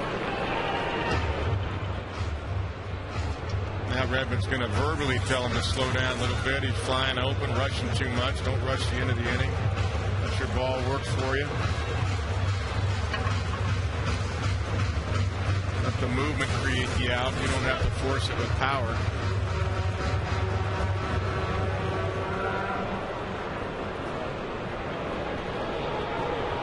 I'll tell you, for a veteran catcher, and you can relate to this, working with a pitcher like Carmona, who has so much ability. There's a high fly ball to center field. We'll get back to that point as Crow makes the catch. It's a 1-2-3 inning. We're through 5, and this game's still tied 2-2.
Toyota trend actually trending in opposite directions there. The Rays against the Indians 0-8 in Cleveland and 5-2 over the past couple of seasons here at Tropicana Field. The Indians have been very difficult for the Rays, especially up there.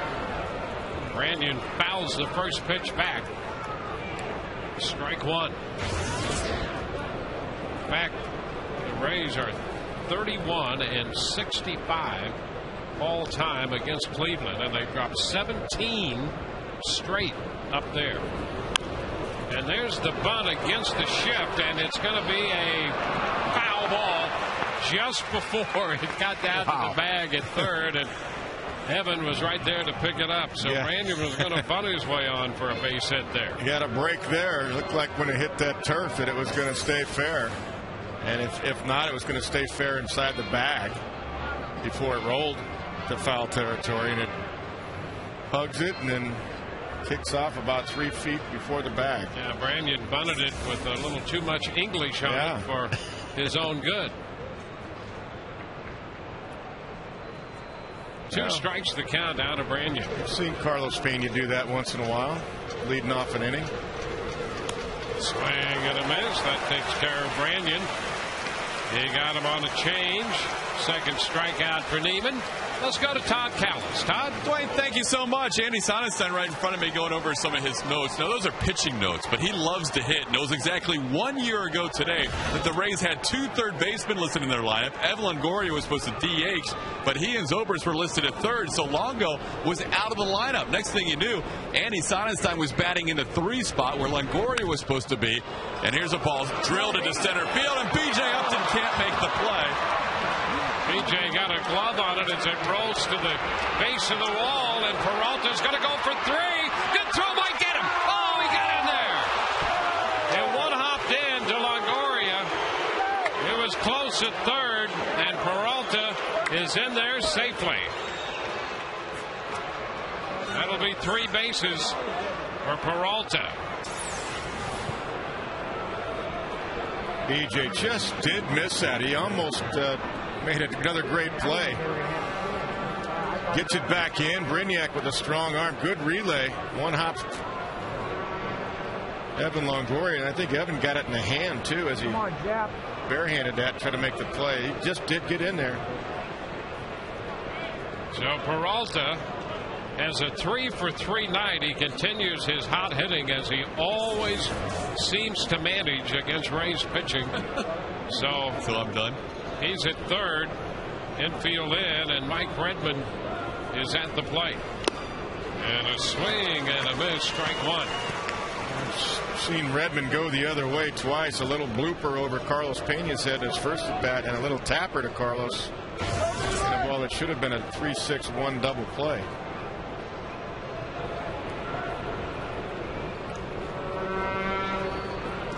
Now the 1 strike. And a chopper going to be cut off by Brignac. Throw to first. Staying at third is Peralta, so the infield end does the trick for the Rays, at least for the moment, as Redmond is out of there. Nice little job by Brignac to hold a runner there and get to that little chopper. Evan's talking to Jeff Neiman because you got to beware of the bunt here with 2 outs because Trevor Crowe can fly. It's a good runner.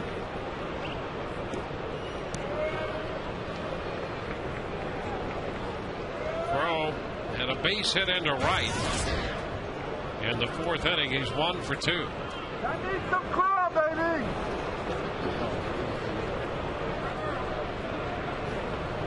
Come on, Neiman.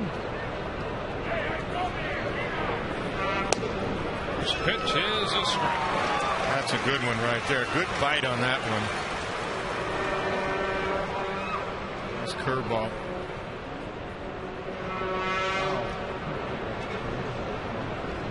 A 2-2 ball game. Peralta at third base, 2 outs.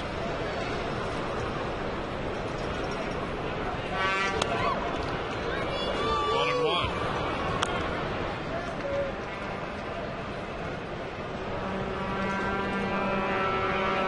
27-year-old right-hander Jeff Neiman. He's had to work out of the stretch a lot tonight. The only 1-2-3 inning was the first.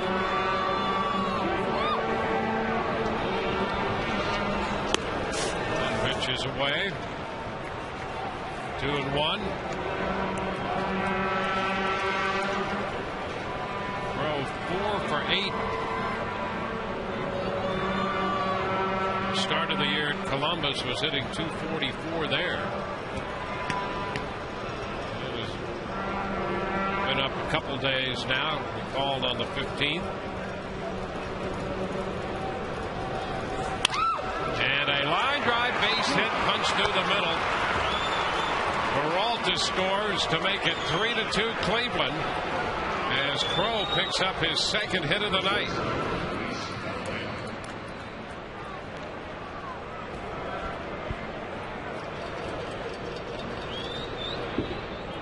Yeah, he's swinging the bat hot since he got called up. Get a fastball. It's a fastball, or no, a little off speed actually. Didn't do a whole lot. Might have been a split. Didn't do a whole lot. Stayed up. Shoots it back through the middle. Now here's Valbuena. Runner takes off, the pitch down and in, and the throw is not in time. A stolen base for Trevor Crow. And he didn't waste any time over there at first with 2 outs. He was giving it away too. You could see him leaning and getting edgy over there. No throw over there. They like to go to home plate, and actually, had that ball been picked, they might have had him. Let's see. Well, the foot would have got in there anyway, I do believe. The breaking ball is in for a strike. It's 1-1.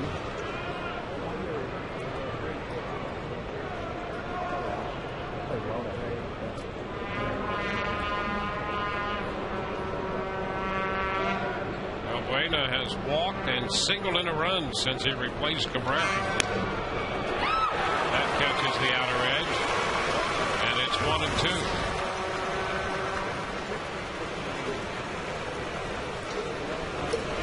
Jeff's had to work awfully hard tonight. 91 pitches as we're still in the 6th inning. Bullpen is up. Getting ready for the Rays behind him now. Try to keep the game right here. Randy Choate just now starting to throw.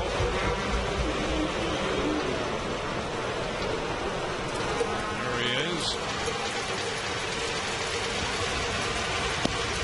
A 1-2 count to Valbuena.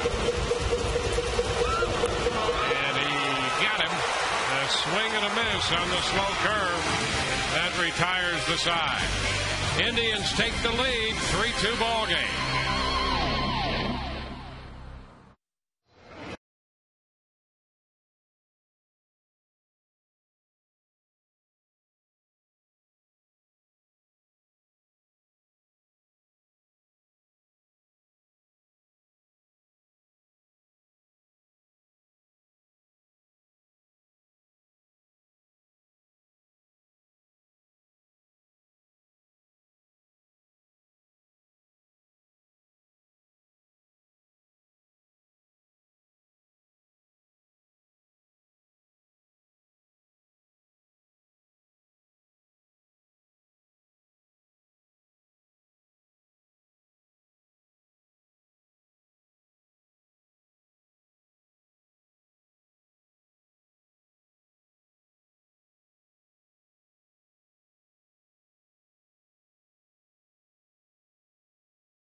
The Rays, after getting off to a 2-0 lead in the first, come in to hit in the bottom of the 6th inning, trailing 3-2.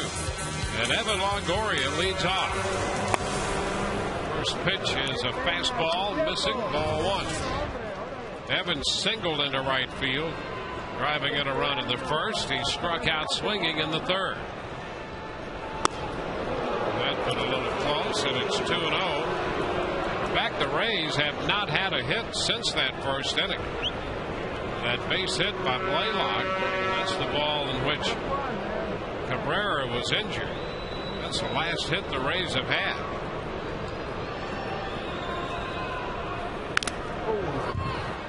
Two and one. In fact, the only base runner they've had since then was the walk to Upton, who promptly stole second with one out and was left there. Yeah, he's been in a really good rhythm, Fausto Carmona, and a nice job really by Mike Redmond behind the plate to slow him down when he starts rushing. 2-1 the count to Evan. And he fouls it. Talking about that, started to make the point in the bottom of the fifth. The veteran catcher, the way he's working Carmona, it's like a guy trying to ride a thoroughbred. Absolutely. That's a great analogy, because that's what Redmond's doing. We've seen him with hand gestures 7 or 8 times. He went out to the mound when Carl Crawford had the 2-0 count. 2-2, bounce to the shortstop. Valbuena with the pickup and the throw, and Evan is the first out. One gone. That brings up Carlos Pena, who will be looking for his first hit. Don't forget, you can take in a Rays game from the all-inclusive Whitney Bank Club. It's extraordinary. Extraordinary seating, luxurious lounge, wonderful dining areas. The Whitney Bank Club features upscale full menu buffets and inclusive drink options. Call 888-FAN-RAYS or go to RaysBaseball.com for more information or to make your plans for a beautiful evening here at Tropicana Field. Pena missed the fastball. Strike one. That one up around 94 or so. Kind of interesting with Carmona, at 91, 92, he gets a lot of good movement. Yeah, he really does. I mean, he does throw some four-seam fastballs, but most of them are hard sinkers. Ground ball back to the hill.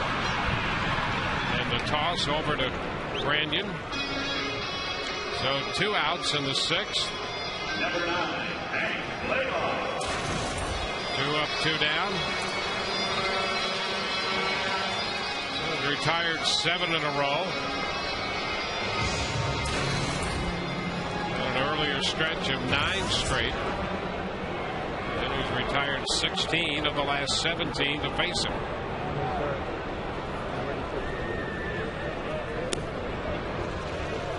Blaylock takes it down. Hank had a base hit in the first and then was robbed on a good play at first by Branyan in the 4th inning. Branyan's made a couple pretty good plays over at first base tonight.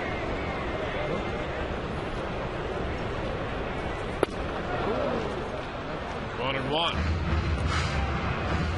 Branyan looking for the hard stuff there, was out in front.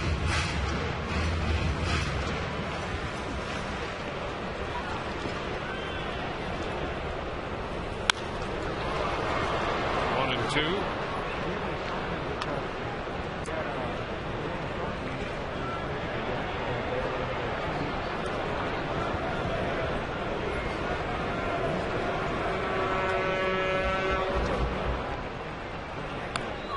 Ooh, strike 3 call, and it's a 1-2-3 inning. We're at the end of 6. 3-2 Cleveland.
to meet one of your favorite Rays players. And if Rays pitchers come up with 10 strikeouts in a home game, log on to CanesStrikeout.com. Get a coupon for a free Papa John's pizza. Get the Canes today. As we go to the 7th, Mark Gonzalez will lead off, and Jeff Neiman's going to start the inning. They have Chu and Hafner due to follow, and Randy Choate is up in the bullpen down the right field line. Gonzalez go for 3 tonight. The first pitch is in there for a strike. That's the 93rd pitch of the night made by Jeff Neiman. He's really had a difficult time with the lower part of the batting order. Yeah, it's been a grind tonight, really, overall. And a looping base hit into center field, served out there off a breaking ball. So Gonzalez is on. That's the 10th hit tonight for the Cleveland Indians. And Joe Madden comes out with the left-handed hitter Chu due up. A call to the bullpen brought to you by Metro PCS, wireless for all.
Randy Choate takes over for Neiman. It was really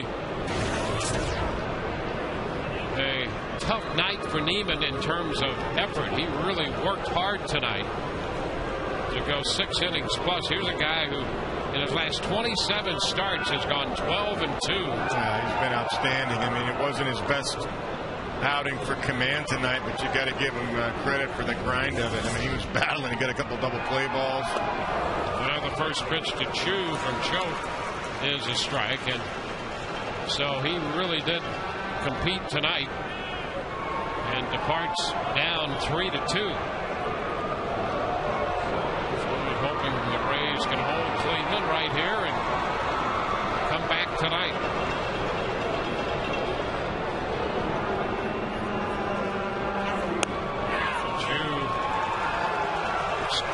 And that pitch is a strike, 0-2. Well, that's kind of interesting. I don't know that Maniacta likes that with an 0-1 count with your best hitter trying to push a bunt right there to get behind 0-2. If you want to do a no count, that might be a different story, but he is your best hitter.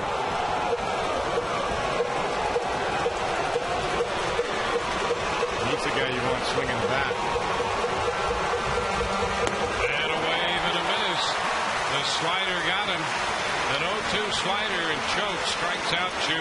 He put himself in that count by trying to bunt 0-1. So Randy with a big sweeping slider right there gets a big strikeout against a tough hitter who hangs in there pretty well normally against lefties. anybody hanging in there from the left side on that pitch too well. That's right. Now Travis Hafner about to step in. His double came up the right field line in the third inning. Runner takes off. The pitch is a ball, and the throw will not be in time. Keselowski is in with a stolen base, his second of the year in as many attempts. Just going on first move, just guessed right there off of Randy Choate. That's Keselowski, the veteran.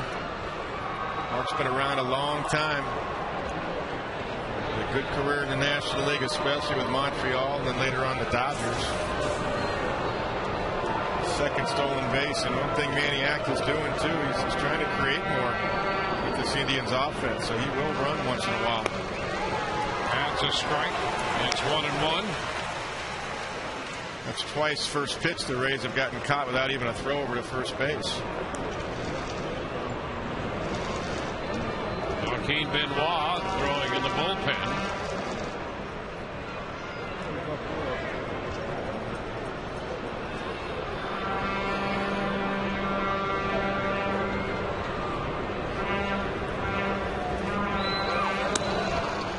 Two balls and a strike. Play here in the seventh.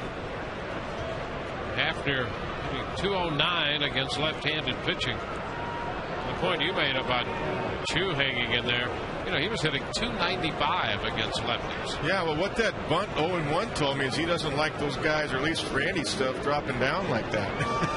So he thought he'd try to push a base hit toward third and get a nice first and second no-out situation. 2-2 the count to Hafner. But normally you're not good with a one-run lead, and you know, runner at first base, no outs. You're not going to see your three-hitter with an 0-1 count pushing a bunt against the shift. A big out, as it turned out. Now 2-2 the count to Hafner.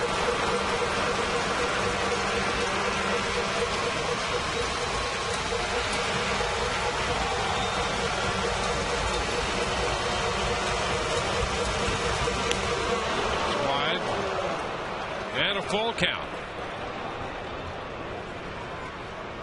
Well, ideally right here, you like to throw that nice sweeping slider that you threw to Chu to strike him out and have the same type of break where it looks like a strike and you get the hitter to wave at it. We'll see if that's how Randy decides to go to Hafner.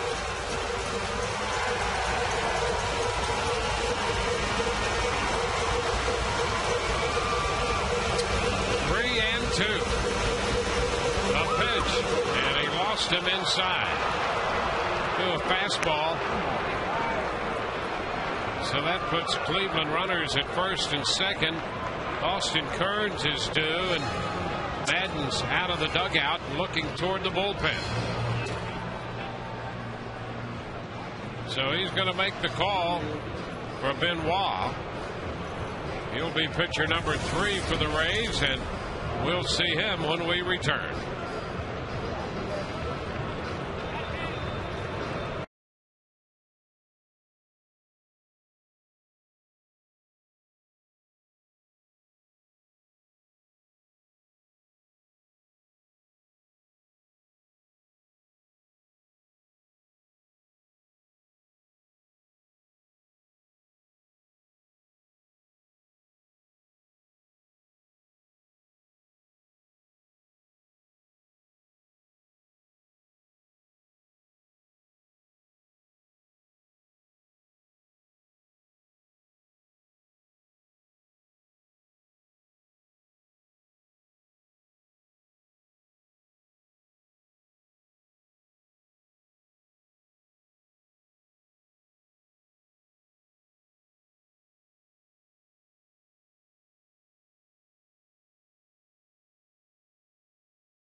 at TampaBay.com.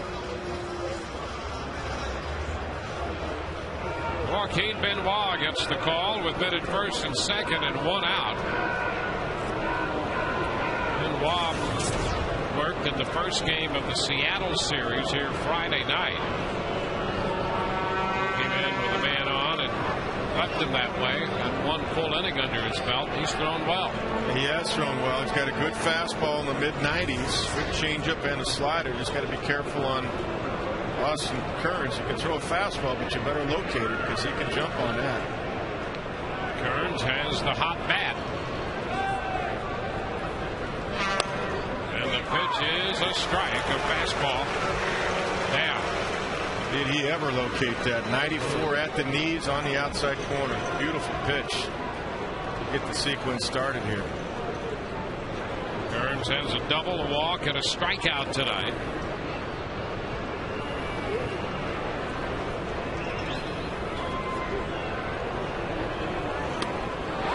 And a wave and a miss there. And him out in front. Good pitch. Sure was. 84 with the changeup.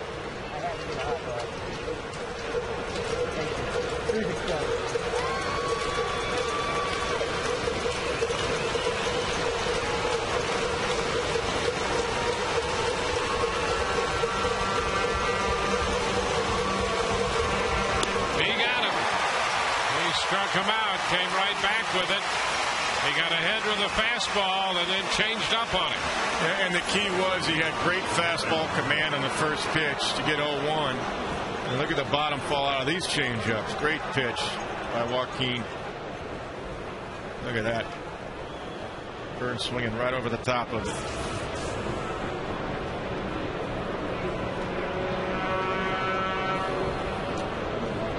Two outs. Russell Branyan.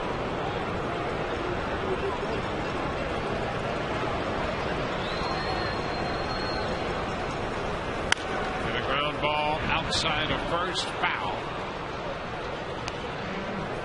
Started him with the change.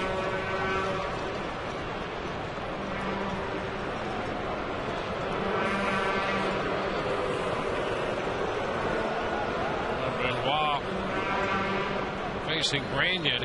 Branyan has just one at bat against Benoit, 0 for 1, and that matchup with Kearns, first time Kearns had ever seen Benoit.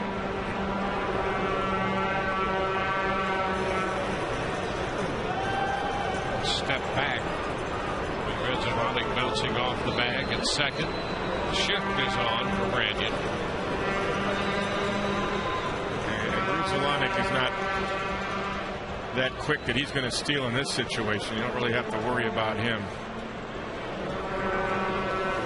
Yeah, cut a miss on a fastball. He's just trying to distract Benoit. That's all he's doing. But you got to forget about him. 2 outs and 2 strikes. Fastball right here. Big uppercut right there by Russ Branyan. Two-strike count. And he started to go after the fastball up. Checked. 1-2.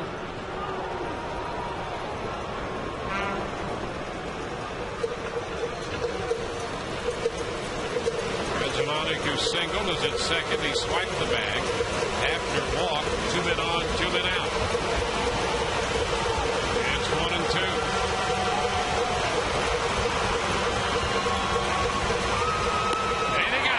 Struck him out.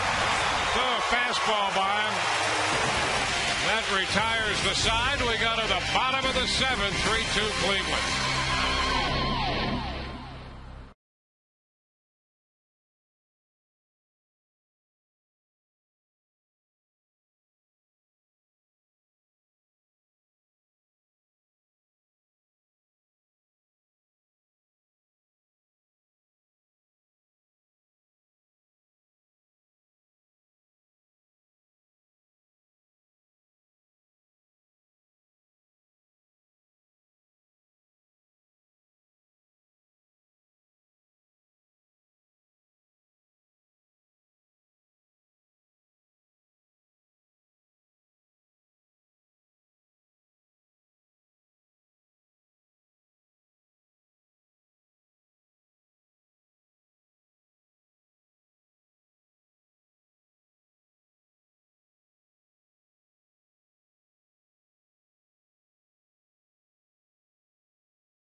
scored both their runs in the first on 4 hits.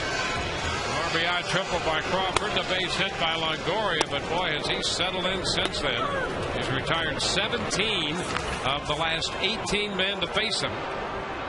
And the one man who has reached since the first is in the batter's box now.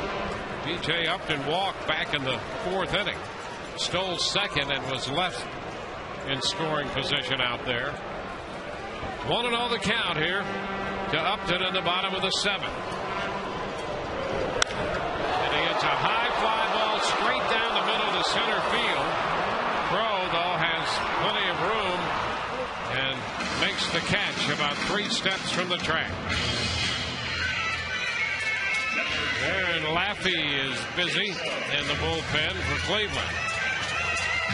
Their bullpen's been pretty good. Yeah, their bullpen is 4th in the league in ERA at 3.66. And Manny Acta is a guy with pitch count. Carmona's gone as much as 111. John Jaso takes the pitch high, and he's at the 101 mark right now. Other outings, he's at 109, 103, 101, and 96.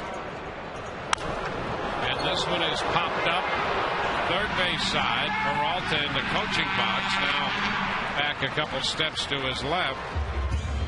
2 up, 2 down, 4 pitches and 2 outs here. The Mosaic Company and the Rays working together in the fight to end hunger through home runs for food. Each Rays home run this season, the Mosaic Company donates $500 to local food banks through Feeding America Tampa Bay, Florida's leading hunger relief agency. To date, Home Run for Food has donated $16,000 to Feeding America in Tampa Bay. Now Reed Brignac. And he shoots one through the left side near the base hit. Brignac picks up the first Rays hit since the first inning. A 2-out single in the 7th.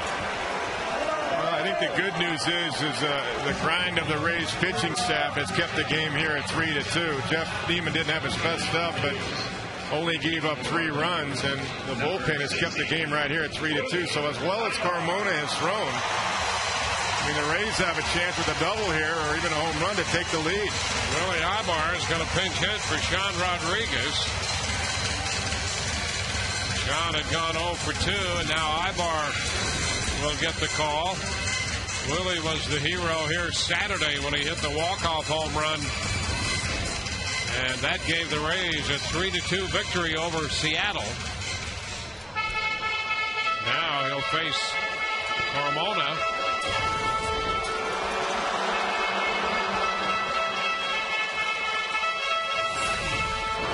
Here's a home run. Ibar hit off Jesus Colome Saturday that gave the Rays the victory. Willie's 1 out of 3 lifetime against Carmona. And he takes the pitch too low.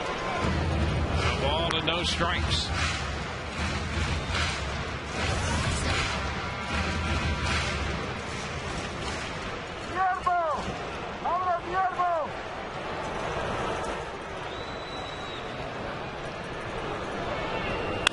And a ground ball headed for Grzelcyk.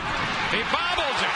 And everybody is safe. Boy, he had 2 or 3 shots if he came up with one of those bobbles, but he just never could find it.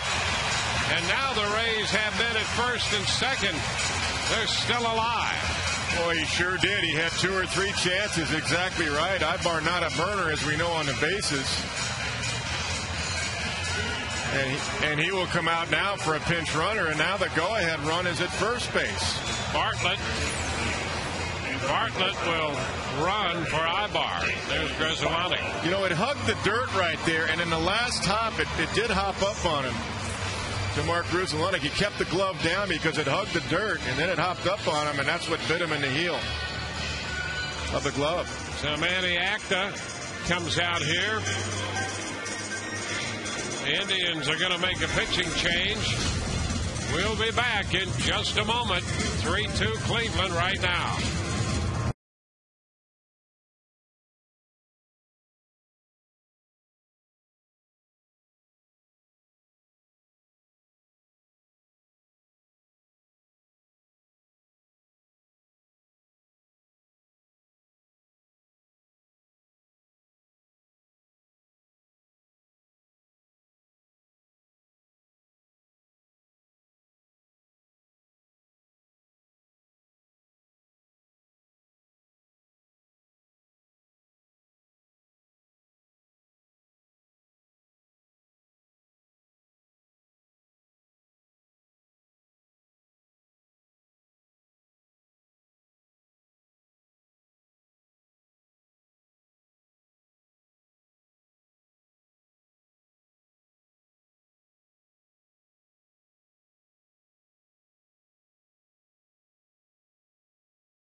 Laffey, the lefty, will get the call.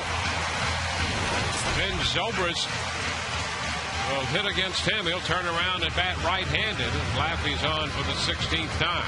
Well, the ERA is good at 2.37. The batting average against a little bit high at 2.84, but he does turn Ben around where he hasn't had as much success so far this year as he has from the left side. He is 2 for 4 lifetime off Laffey, however. So let's see what happens. Ben takes the pitch a little low. 1-0. With 2 outs, Brignac singled to left. Ibar pinch hit and reached on Guzelanic's error. Now Bartlett's running at first in the place of Ibar. Pitch is a strike. 1-1. Ben taking a couple of pitches, getting a read on Aaron Laffey's stuff in his release point. Rays down by a run, bottom of the 7th. 1-1. And Zobrist checks. A change. 2 balls and a strike. Well, it's one thing the Rays have seen plenty of from lefties the last couple of weeks are good changeups. It's Chris Perez in the bullpen for Cleveland. And that just catches the strike zone. Fastball. And it's 2-2. Well, you could see Redmond pull that ball up, so he's telling the umpire the ball was down. Let's see. Watch him pull it up a little bit. Foxtrack says it was there anyway, but Redmond tried to make it look better. The 2-2. Swing and a line drive to third, caught by Peralta. That will retire the side. No runs, 2 left through 7, 3-2 Cleveland.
Of the game, and Baugh got Kearns on a changeup and Branyan on strikes on a fastball to end the 7th, and he begins the 8th by facing Johnny Peralta.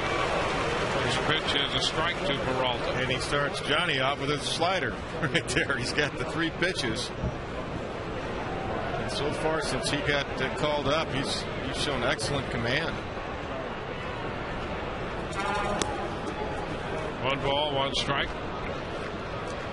Defensively on the infield, middle of the infield, Jason Bartlett, after pitch running, is in the game at shortstop, and Reed Brignac moves from short to second.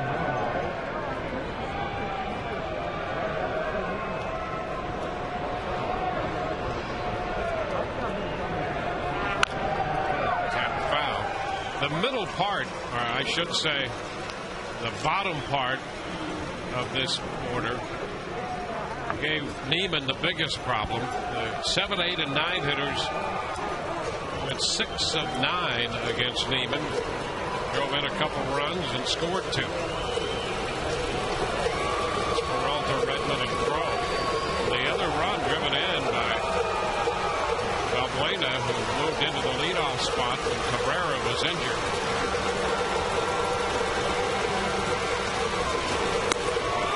There's a wave and a miss.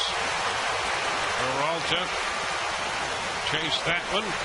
Strikeout number 3 for Benoit. Yeah, 3 in a row for Benoit. It's a 4-seam fastball up and away just off the outside corner, and Johnny couldn't catch up, chased it.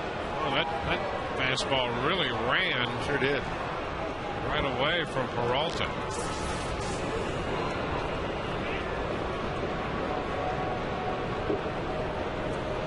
Here's Redmond. Hank Redmond. He takes the first pitch strike on a fastball.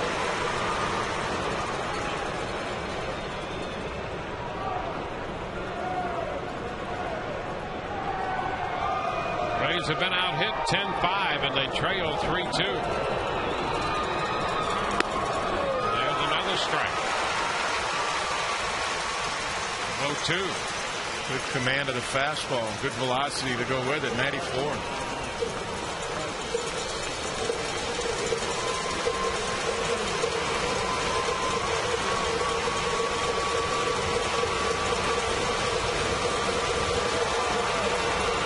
Covered up. So a ball, 2 strikes.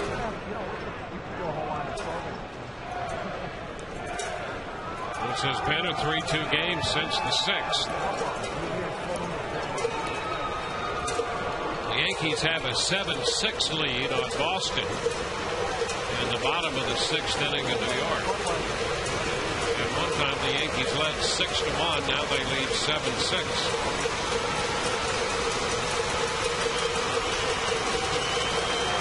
Swing and a miss. Redmond chased that one. That's 4 consecutive strikeouts for Benoit.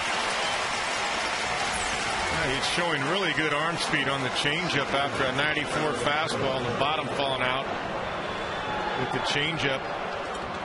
Kind of a split type grip with that changeup. 84 miles an hour.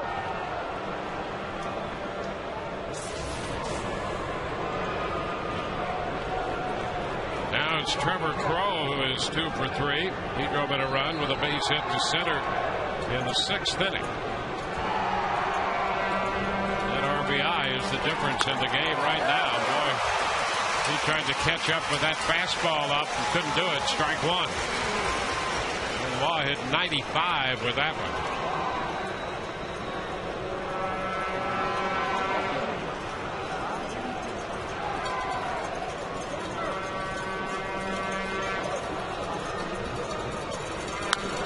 And it's fouled back. Another fastball. 0-2.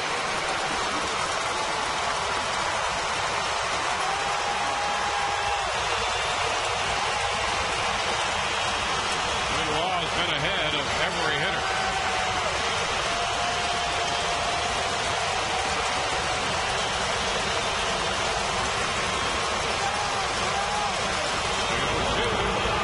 Foul ball.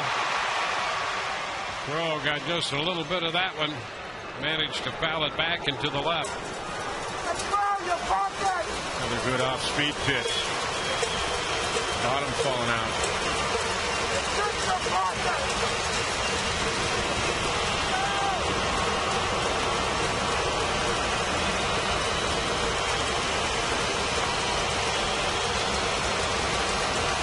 Two again. He got him, and boy, you talk about the bottom falling out of a pitch. Benoit strikes out the side. He has 5 strikeouts, faced 5 hitters, and has fanned them all. He got Peralta swinging on the fastball. He got Redmond swinging on the change, and he got Crowe swinging on the change. 3-2 Cleveland.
Call 1-800-SHOP-AUTO-WAY.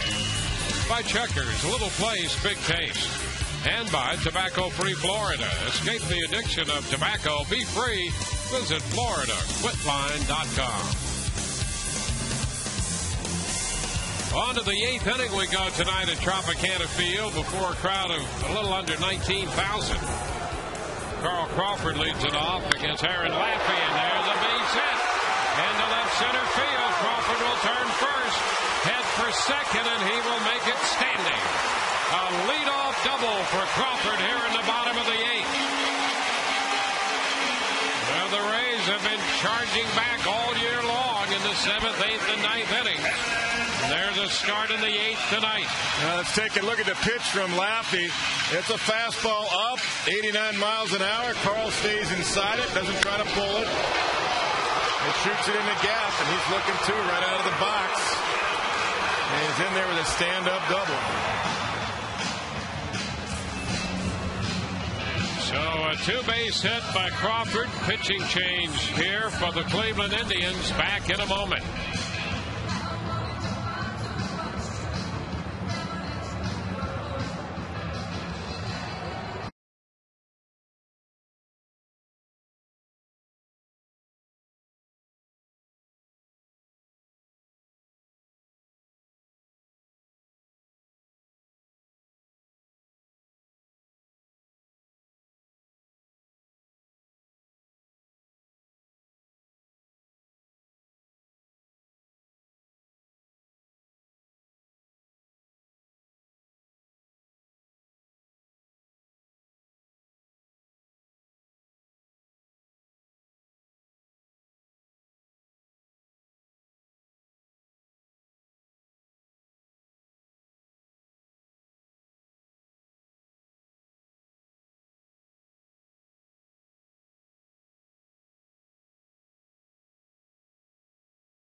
Pitcher for Cleveland, and Evan Longoria is the hitter for the Rays.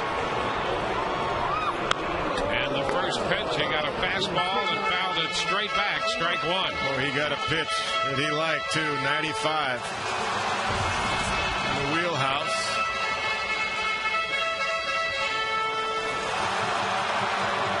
Perez originally with the Cardinals, which dealt to Cleveland down at the University of Miami. Swing and a miss. 0-2. He was among the best closers in the college ranks at Miami last year. Sent to Cleveland in the Mark DeRosa trade. Pretty good gas right there. A couple of 95s right at Evan.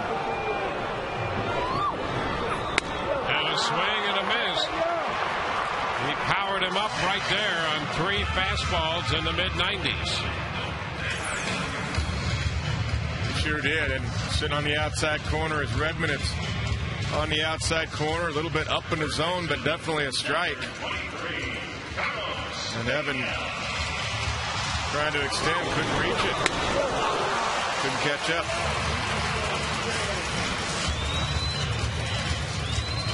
On away. Carlos Pena steps in there. I think Carlos hopes he gets a fastball for a change. Yeah, really, I'm telling you. And I mean, he hasn't seen many. We'll see how they start him out. I'm hoping for a little fireworks here on his birthday. You bet. Absolutely. Now somebody else has to pick Evan up anyway. He's been doing his job. Pitch to Pena. Down and in. Hard stuff again to start him. 1 ball, no strikes.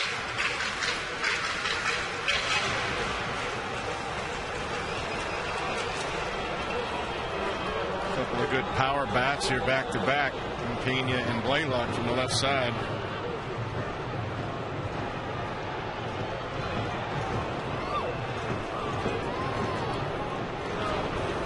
And a foul off the fastball. Takes the count to 1-1. Good swing. That ball would have gone to left field too. They're playing Carlos in the outfield to pull, of course in the infield to pull.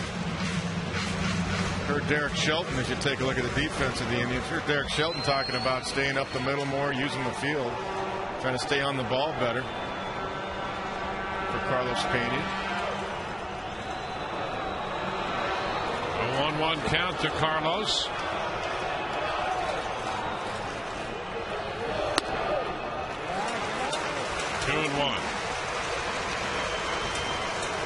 Well, they're not going to come into his power until there's 2 strikes. They're not going to come up and in. They're going to try to go up or down and away or up and away.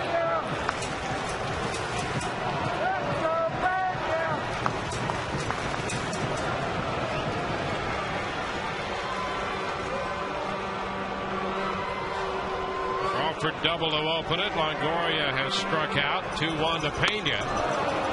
And a cut and a miss takes the count to 2-2. Yeah, there's up and away right there. And I can see them doing the same thing. I mean, they may try to come up and in, but I doubt it. They'll try to probably go back outside.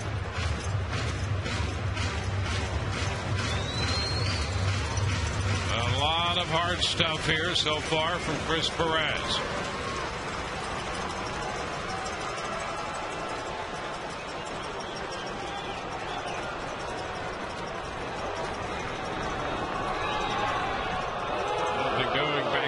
Second. Crawford drawing the attention of Perez. That came from Manny Acta. They gave the inside move. You saw those split fingers from Redmond.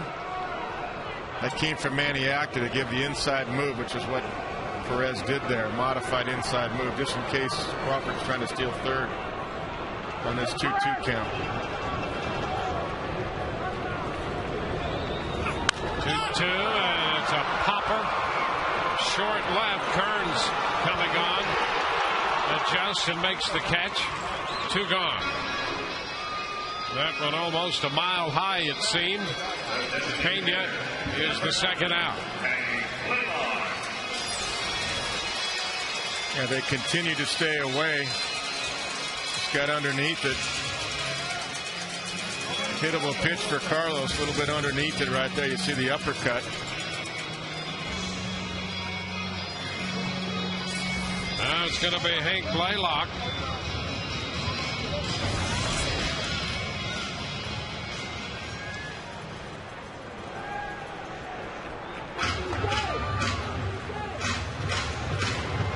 Hank can catch up with 95. He's a good fastball hitter. One of his strengths. He can hit a fastball.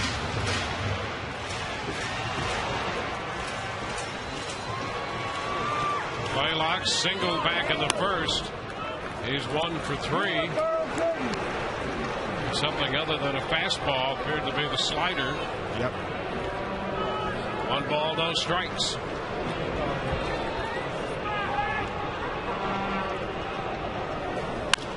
And a fly ball down the left field side, twisting. That's going to be foul, out of the reach of Kearns. Takes the count to 1-1.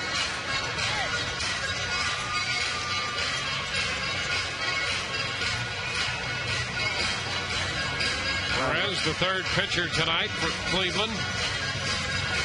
And Mike Redmond really staying away, Dwayne, from these left-handed hitters. If they're going to hurt him, they're going to have to go opposite field to do it. And a line drive into center field, and it is a base hit in and out of the glove of Crow. Here comes Crawford in to score. Blaylock hit a line drive into center. Crow attacked the line drive, tried to gather it in,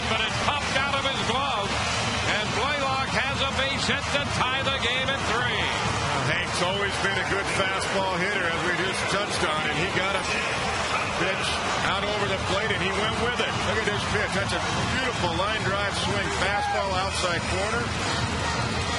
Great effort by Crowe. He had it and dropped it as he landed on the ground. He had it in the web of his glove and dropped it. It bounced loose as he hit the ground. Now Blaylock at first. Here's BJ fouling a pitch. That's a strike.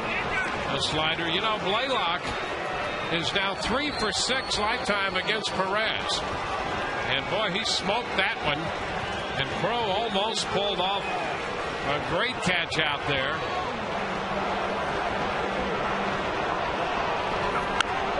Look out, a foul ball shot into the dugout.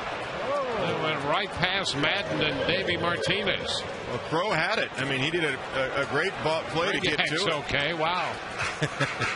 Save your skipper. It's a nice effort right there by Crowe. It's just he laid out for it, caught it in the web of his glove, and when he hit the ground, it popped out.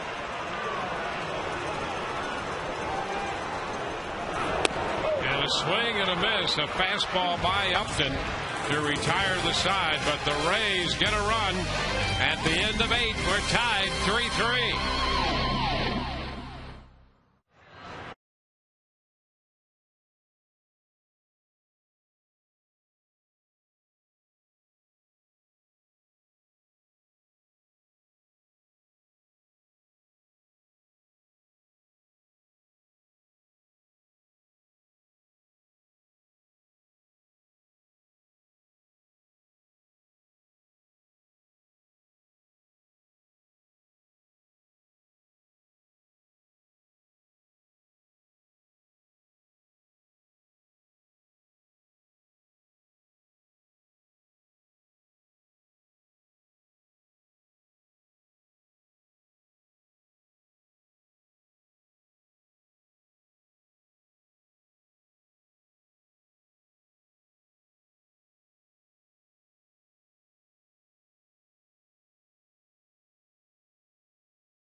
Effort in center field by Crowe, but the ball bounced out of his glove, allowing the Rays to tie the game.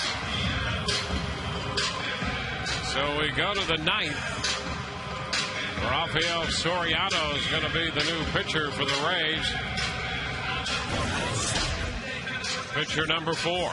Yeah, Rafael's been perfect in save opportunities, 10 for 10 with a 1.69, and he's here right now to try to put up a 0 to let the offense try to win it in the bottom of the 9th. It's been such a grind tonight with the pitching staff. Keeping it at 3 runs. It's Soriano's turn. Moeda leading off, and he takes the first pitch for a strike. He drove in a run back in the 4th inning. He's walked, singled, and struck out swinging. This is a time when sometimes managers will use their closer in a tie game at home, because they feel it's the best man to go out there and put a 0 up there with the way the team has battled back here in the late innings again. 2 strikes.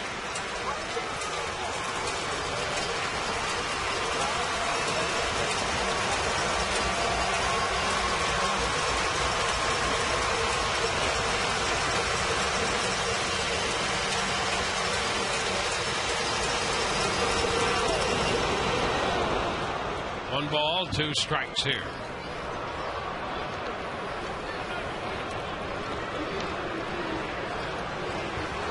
It's Tony Sipp busy in the bullpen for Cleveland. pitched well lately. And that's a strike at the knees. Wait up, out on strikes. Well, that's 10 strikeouts by Rays pitching. Right there, bottom of the zone, right down the middle. Strike 3, right at the knees, right down the middle. How about this? The last 7 outs recorded by the Rays against the Indians have come on strikeouts. If you back it up to Choate, who struck out 2, then walked Hafner, then Benoit struck out 5 straight, and Soriano now has a strikeout. Actually, if you're just recording outs, if you're just recording outs, Valbuena also struck out in the 6th inning, which gets Neiman into that stretch. So that's 8 straight outs have been strikeouts. Now Grenzolani sends a fly ball into right on an 0-1 pitch. Zobrist takes care of that for out number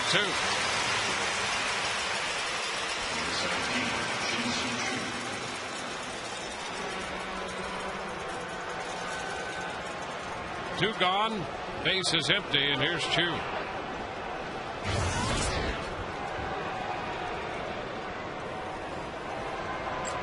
2-0 for 3. Choate struck him out in the 7th. Now he faces Soriano. Upstairs. 1-0. So before that fly ball to right by Grenzolani, 8 consecutive outs recorded by strikeouts. There was a base hit and a walk involved in that stretch. But all the outs up until that fly ball by Grenzolani, the 8 outs prior to that had all come on strikeouts. And right now Soriano's trying to just stay away from the power of Chu. Little 2-seam fastballs, trying to get a ground ball. 1-1. It's foul.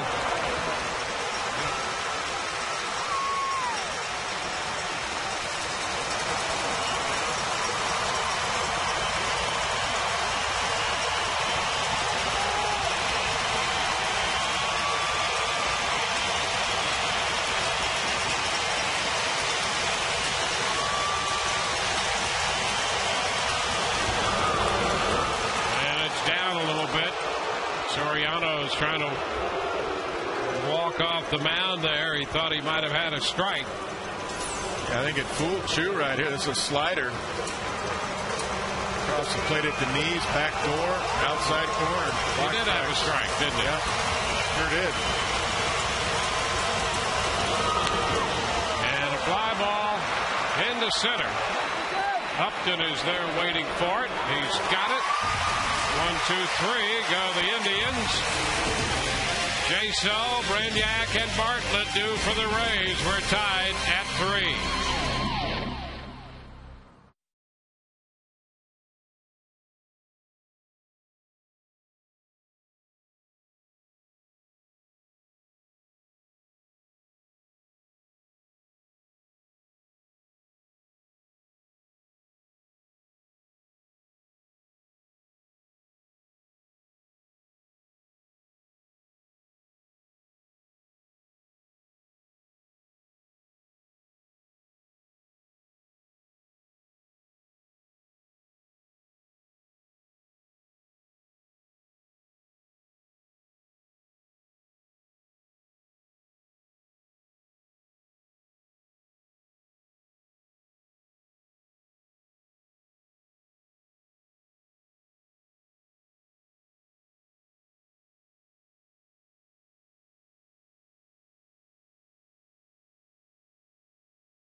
Here's tonight's poll question brought to you by AutoWay. AutoWay, if you need a car, truck, or van, who are you going to call?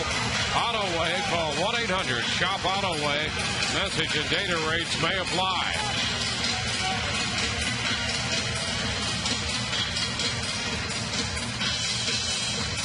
Tony Sepp, the lefty, is the new pitcher. Rays have Jaso, Brignac, and then Bartlett.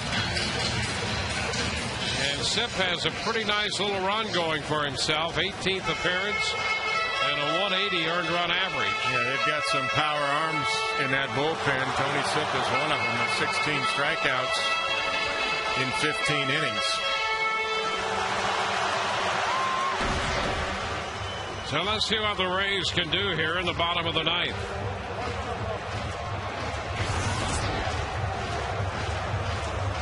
He has not given up an earned run in his last 11 innings, spread over 11 games. 1 run in that stretch, but it was unearned. And here's Jaso, John Jaso.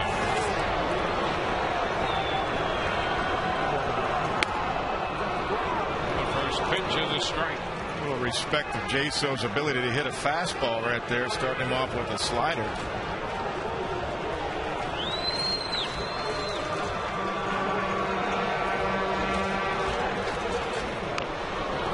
And a check foul ball.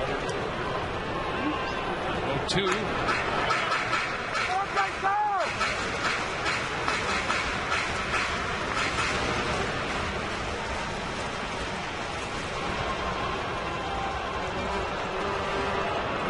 Scored a run in the 8th to tie it. And Jaso did not go. Ryan Runge down there at third. 3 sliders in a row.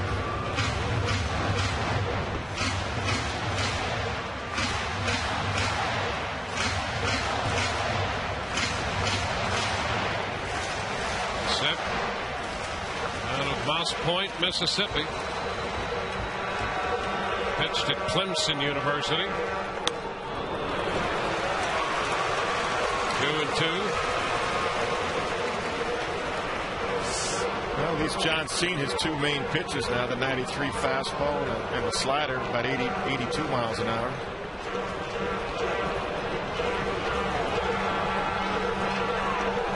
Swing and a miss. And the slider, and Jaso is the first out in the ninth. Pulled off of this one. That's a good tilt on this slider. Look at the depth on that. You're going to try to shoot that to left field if you can.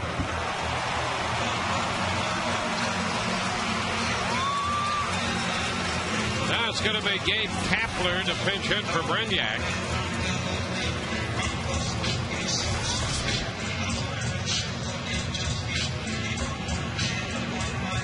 So Brignac, who had a base hit in the 7th inning, is lifted, and here's Gabe Kapler.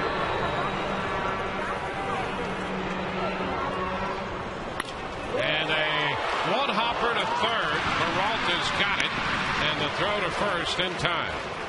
So Gabe made a bid to try to get it through the hole on the left side.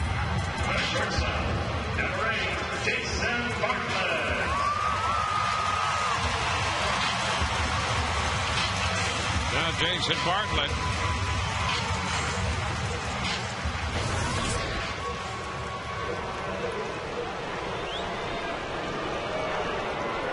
Well, it's really hard to tell if you're better off hitting right-handed or left-handed against Sepp, because left-handed batters hitting 211 and right-handed hitters batting only 129 against Sepp coming into this appearance. Want to know the count to Bartlett? Yeah, he's also got a changeup. Fastball, slider, change.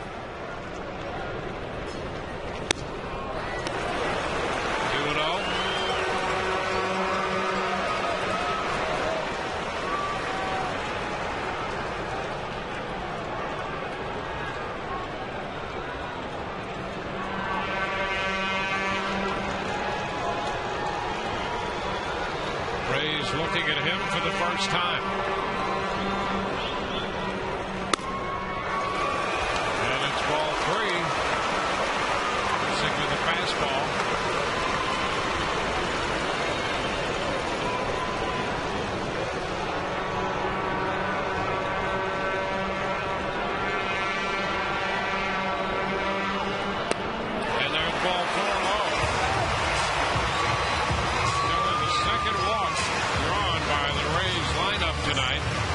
Upton walked against Carmona in the 4th, and now a 2-out 9th inning walk drawn by Bartlett. That's going to get Ben Zobrist up there. They say the Rays get their first look at Sip. As you look up and down, the only hitter the Rays have to have faced Sip is one at bat for Hank Blaylock. He is 0 for 1 against him. Everybody else, the absolute first time they've seen him.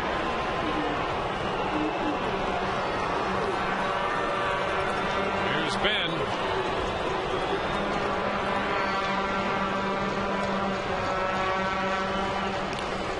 Bartlett backhand at first base. I think Manny Act on the bench will do everything he can to try to keep Jason Bartlett at first base. With the Rays' knack to hit with runners in scoring position.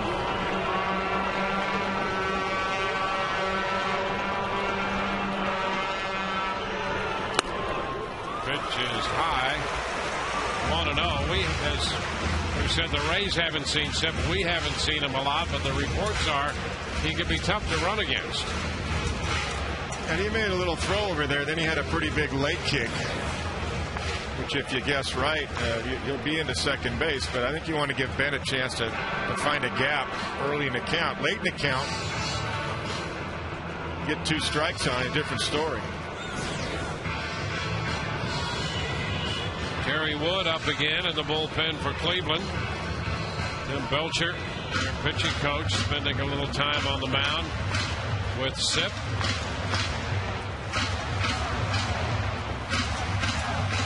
Strikeout and the ground out.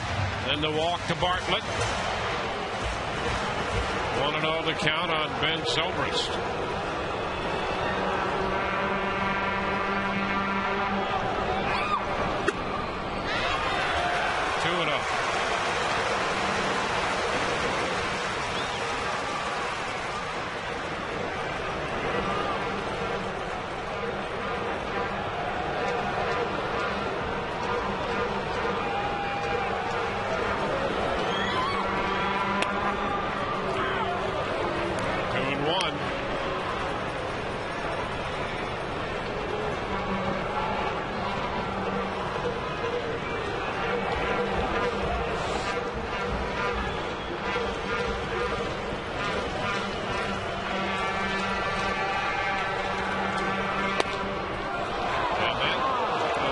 Count to 2 balls, 2 strikes. It's a fastball again, 92 at the knees, down the middle, right there. Beginning to think Foxtrot's really likes the low strike. It does, no question about it. Ben didn't like it, but Foxtrot does. See if they throw over there one time on Jason Bartlett.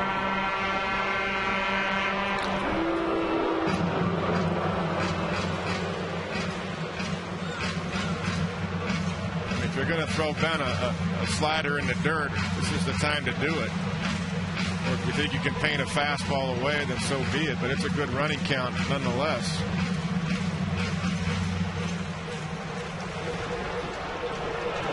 Try to steal a base, especially if you think he's going to throw a breaker in the dirt here. 2-2. And the pitch riding in on him is foul back. He came with a fastball. He went with gas all the way.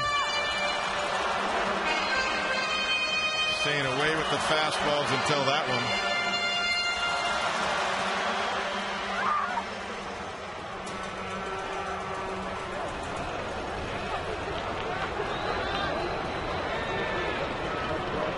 Sip ready. Zobrist is out on strikes, and that will retire the side. No runs, a walk, command left. We'll go into extra innings tonight with the score tied 3-3.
That's Cormier, who's going to be pitcher number 5 for the Rays. He follows Soriano, who pitched a 1-2-3 ninth.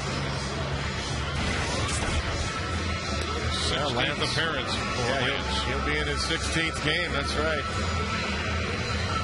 3.86 earned run average, and he's got a tough task as well with 4, 5, and 6 coming up, and Hafner, Kearns, and Branyan. The power of the order. By the way, Boston has taken a 9-7 lead on the Yankees in New York. Boston hitting in the top of the 8th. They have 3 runs home. It's 9-7 Boston. Gabe Kapler is in right field. Vin Zobrist comes in to play second. The hitter is Travis Hafner. First pitch down and in. Almost got him. Hafner thought about trying to convince Mr. Brook that he was hit, but nobody was buying it. Yeah, I think he actually wanted to stay up there and swing the bat. Usually power hitters do. 1-0 the count. Hafner has a double tonight. He also walked in the 7th. And there's ball 2. 2-0.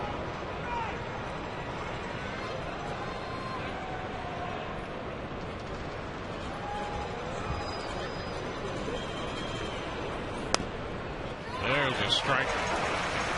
Fastball. You know, it seems Cormier had missed on the first pitch, and then that second pitch pretty close. He's had a little trouble getting that cutter called a strike. Yeah, he sure has. Yeah, that's exactly right. Noticed that too this year. Got a strike off the fastball.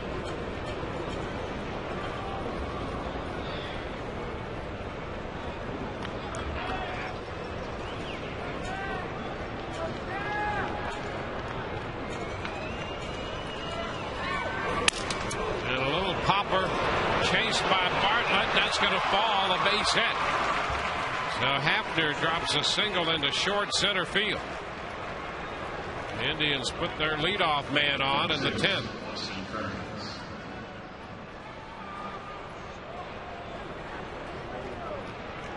So Austin Kearns due to be the hitter. 1 for 3. He hit that long double off a fastball back in the 2nd inning off the center field wall. He walked, and since then twice has struck out.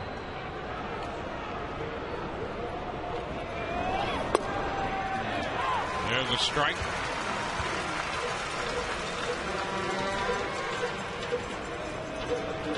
The Indians don't really have a pinch runner with Valbuena in the game already, of course, with the injury to Cabrera. Sizemore hurting. And a chop to short. Bartlett goes to Zobrist, and the throw to first is not in time. They get the force on Hafner. The ball chopped and not hit overly hard. Yeah, you just want to make sure you get the lead runner for sure. Really had no chance even out of the box to get 2. Even though Ben made a throw over there.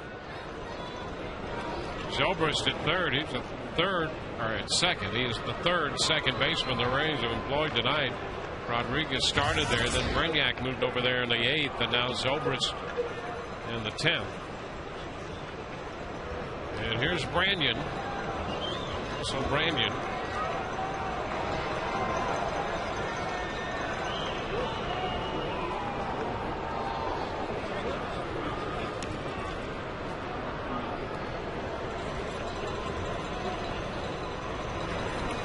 Pitch in the dirt, covered up by Jaso. Boy, a nice block right there. Kearns unable to advance on that one.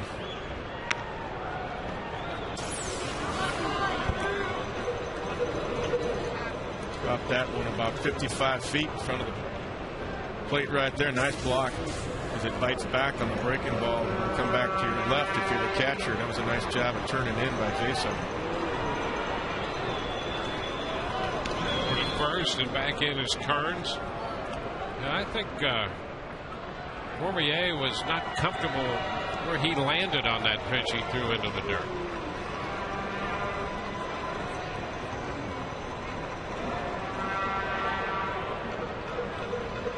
Another move to first. Kearns is back in.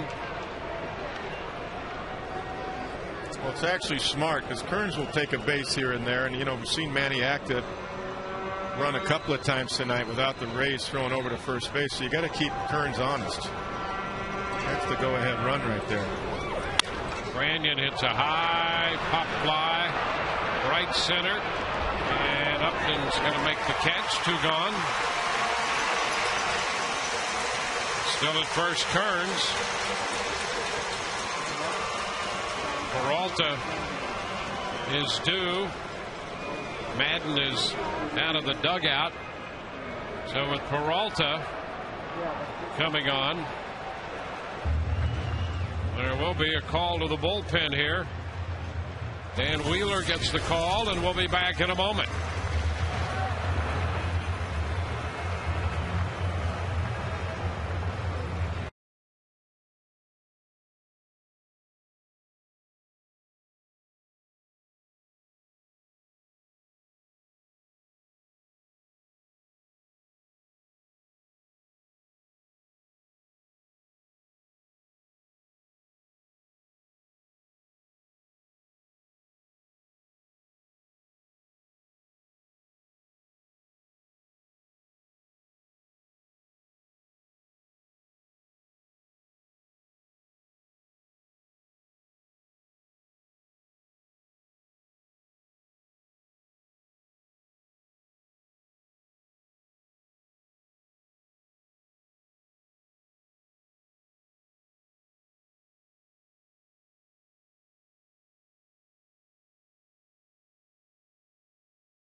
As we mentioned earlier, Peralta, throughout his career, has just murdered Rays pitching, and he's 3 for 4 tonight.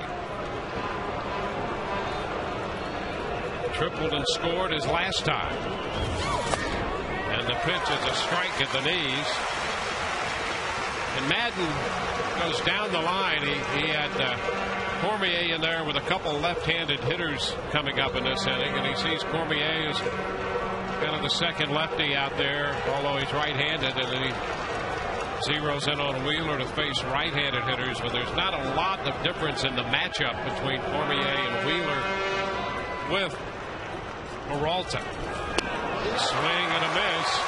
A curveball, and he had Peralta reaching for that one. Yeah, good depth on the curveball right there. Take a look at this pitch. That's an excellent pitch right there.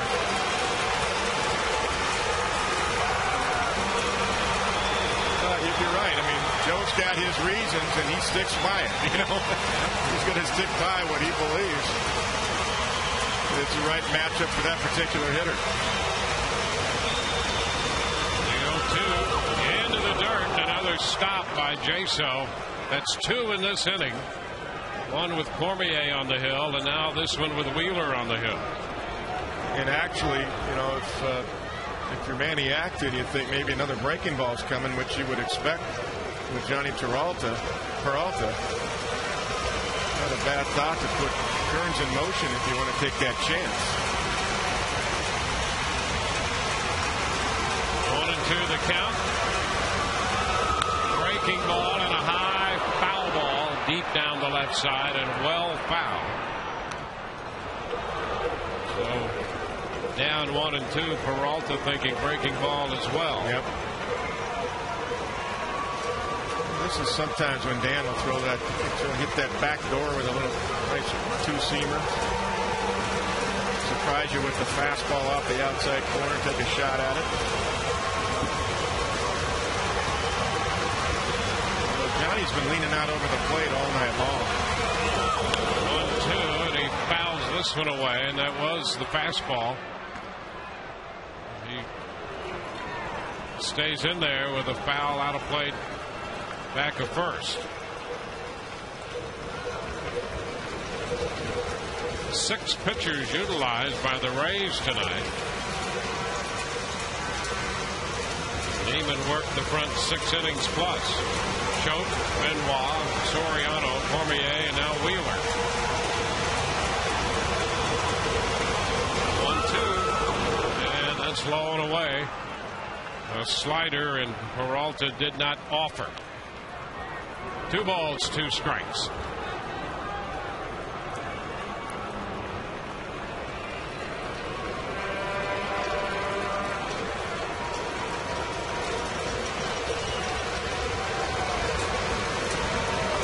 Wheeler trying to get the last out in the top of the 10th.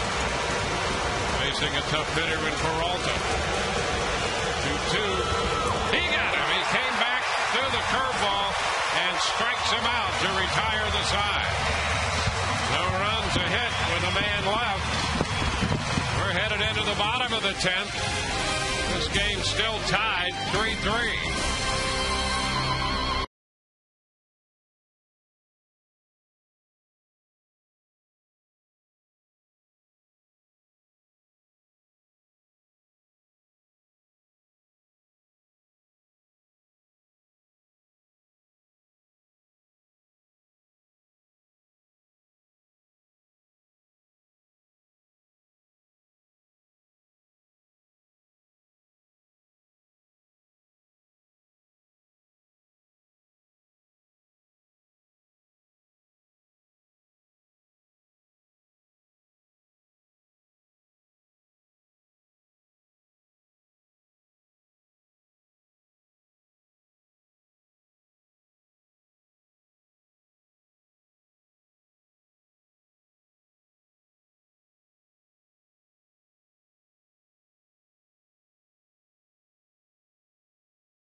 But the ball popped out of his glove, and so we're tied 3-3 here in the bottom of the 10th, and Kerry Wood is the new pitcher for Cleveland. Well, the bullpen for the Rays has been nothing short of fantastic. It's time for the offense to grind it out right here against Kerry Wood, who has come back recently from a disabled list.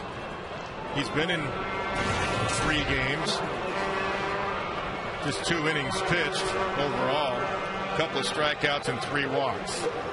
Earl Crawford leads it off to face him, and the pitch is outside. 1 ball and no strikes. Earl 0 for 1 lifetime against Wood. And he lifts a fly ball into left. Kearns is there, and he makes the catch. 1 away. Let's check in with Todd Callis.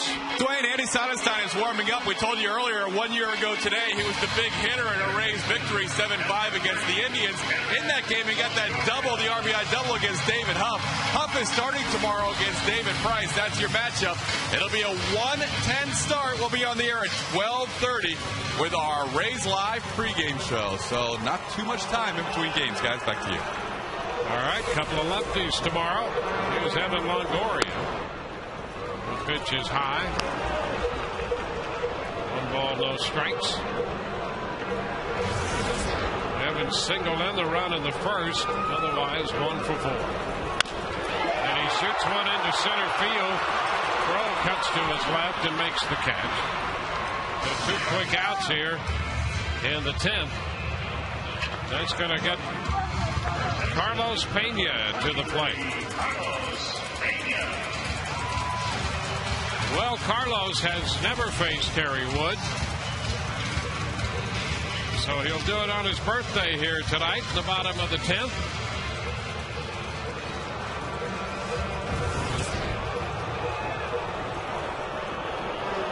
You're thinking what I'm thinking. Oh, yeah.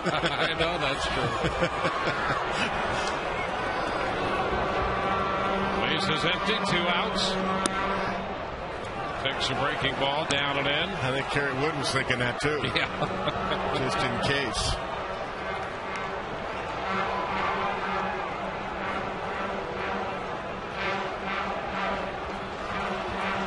1-0 the count to Pena. And Wood picks up the strike zone with a fastball. 2-2. He hit the outside corner with that one too. Not a whole lot you can do with that, so that's a good take by Carlos. Love to see one mistake. He would. Carlos would. Sure. That he could center nicely. It's low. 2-1.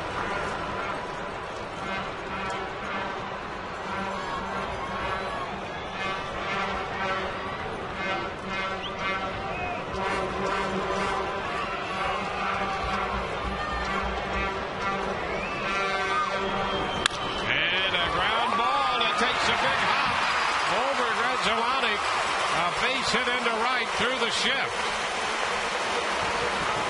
So Pena has a base hit. That's going to get Hank Blaylock up there. It's the lip of the turf in the dirt right there and skips over Grudzelanic. Even if it didn't do that, it would have been a tough play for Grudzelanic as he had to lay out for it. Well, Blaylock tied the game with that base hit in the 8th. Now he faces Wood.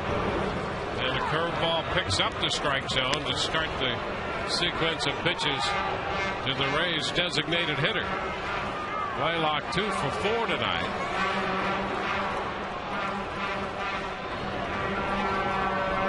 There goes Pena, and the pitch is rolled foul. There's another curveball.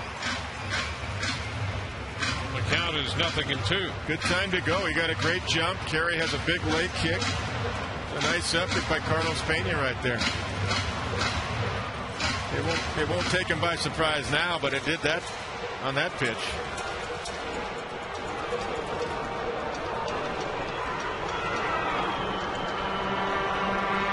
Way high. 1 ball, 2 strikes.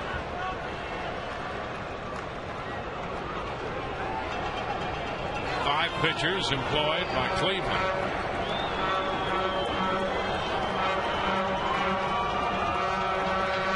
Pena on the move and a ground ball to first.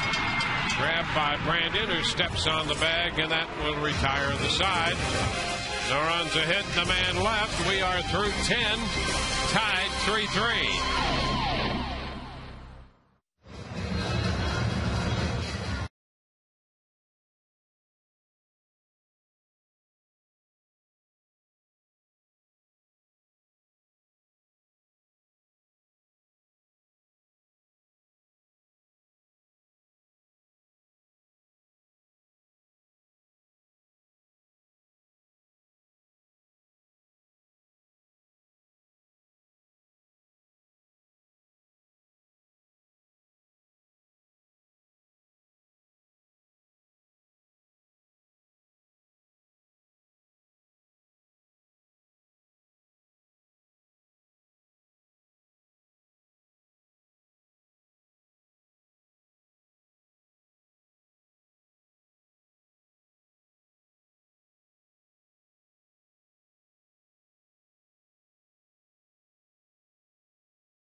Inter Milan, live from Madrid on Saturday, May 22nd at 2:30 p.m. Eastern in high definition, only on Fox.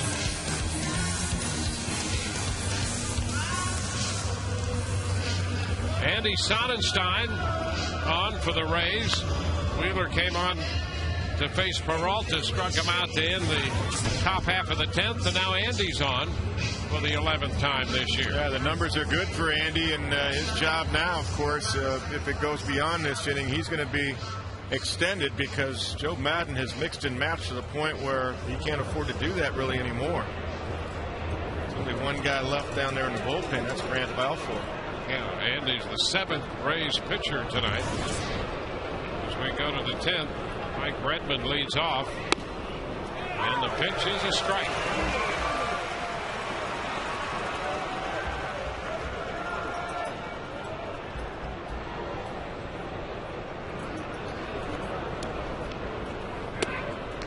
And that one is down a little bit. 2-2.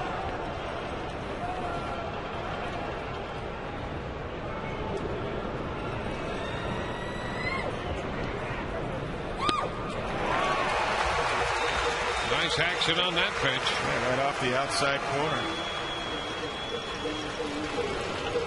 1-2 now.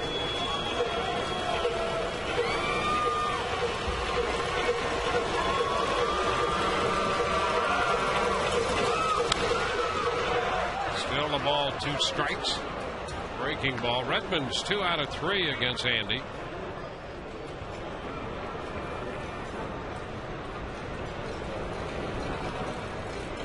Grove will be next, and then Valbuena. And a foul. Holds the count and a ball, 2 strikes. An inside cutter right there that Redmond fought off.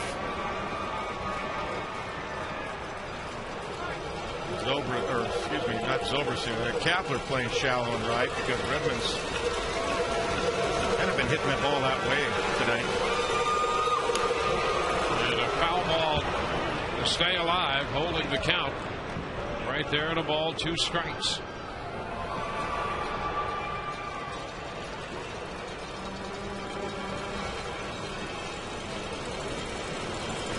The defense on the right side.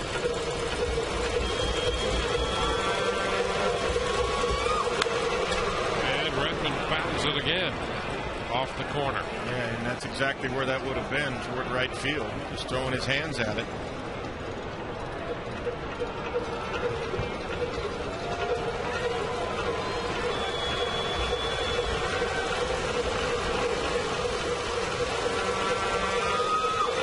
And a wave and a miss. He came in with a fastball and got him. A lot of cutters away, and then the fastball strikes him out. Yeah, nice sink to it, too. Take a look as Jaso sets up inside. Watch this movement on this pitch. Look at that. Down and into the back leg. Nice. Well, that is a very nice pitch. Look at that movement. You know, Andy's done a lot of cutters in his career, and it's really important if a pitcher can make the ball go in 2 different directions. You got it. And that is a great pitch for him right there. That's why it fooled Redmond. Now Crow takes the pitch, and that's a strike.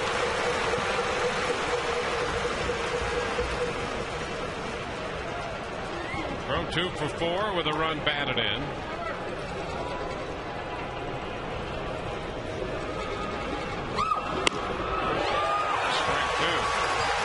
Crow's base hit in the 6th that gave Cleveland a 3-2 lead, and then he almost denied the Rays a chance to tie it when he almost pulled off a great catch on that line drive hit by Blaylock, only to have it pop out of his glove and go for a base hit, allowing Crawford to score.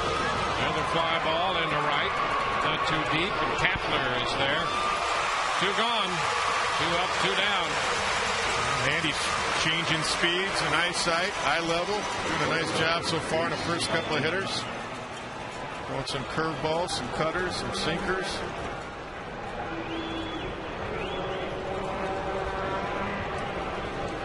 Still thinking about that pitch he made to Redmond to strike him out. Yeah, you're right. That's good news. Going to do more of that against the lefties. There's a strike to Molina. It neutralizes the power, especially on lefties when you do that, when you can throw those two seamers away. Sinking. Tap, that's foul. 0-2.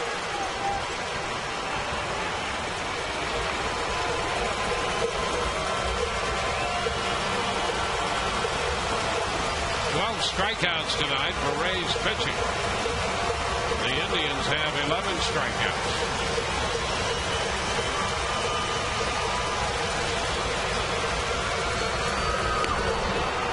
Wide, stayed out there. Breaking ball. It's 1-2.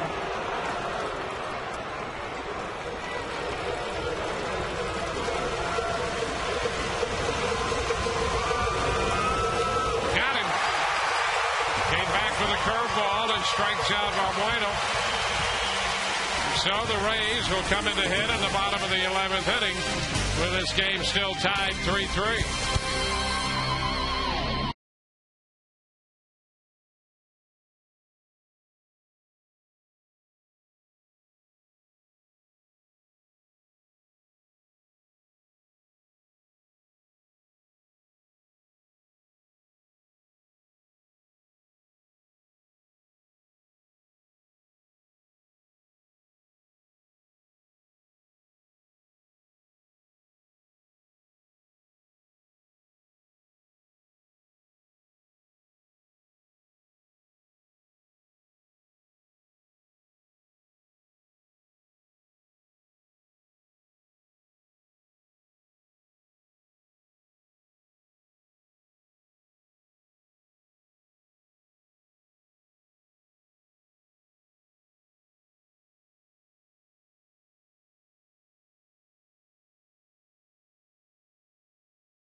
Raymond's bedtime.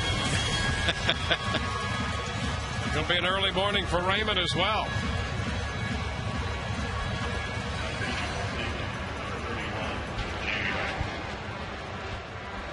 Yeah, it's her bedtime too.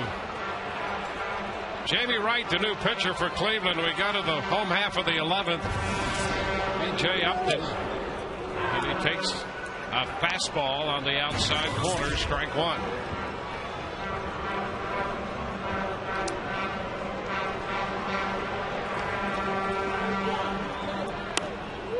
Breaking ball inside. It's 1-1. Sixth pitcher of the night for Cleveland, Jamie Wright. The Rays have utilized 7.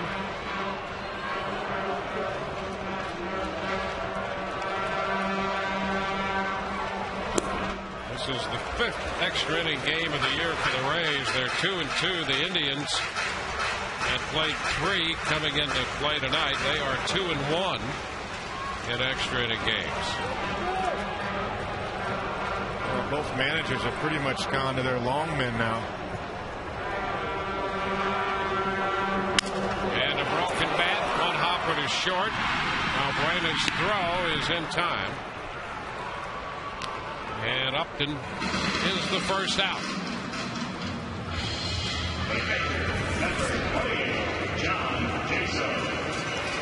John Jaso.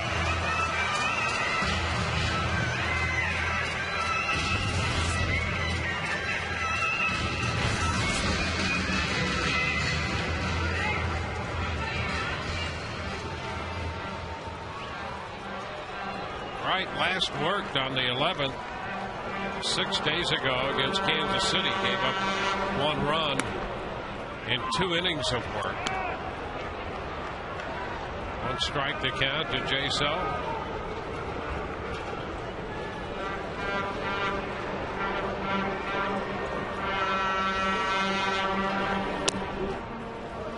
One and one. Curveballs right out of the chute. Fastballs at 92, 93. Curveball right over the top.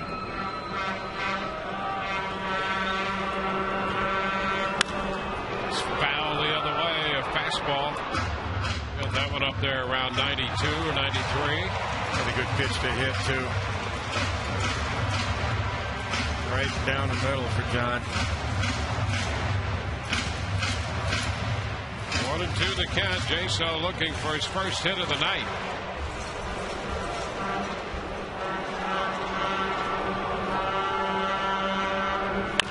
And a little tap left side by Buena with the throw. Safe at first. J-So beat it out. Oh, he was digging hard up that first base line. Hey, he was smelling hit all the way. And he acted him. Yeah, he didn't like it. He wants to talk it over with Jerry Lane. Number 19, Gabe Kapler.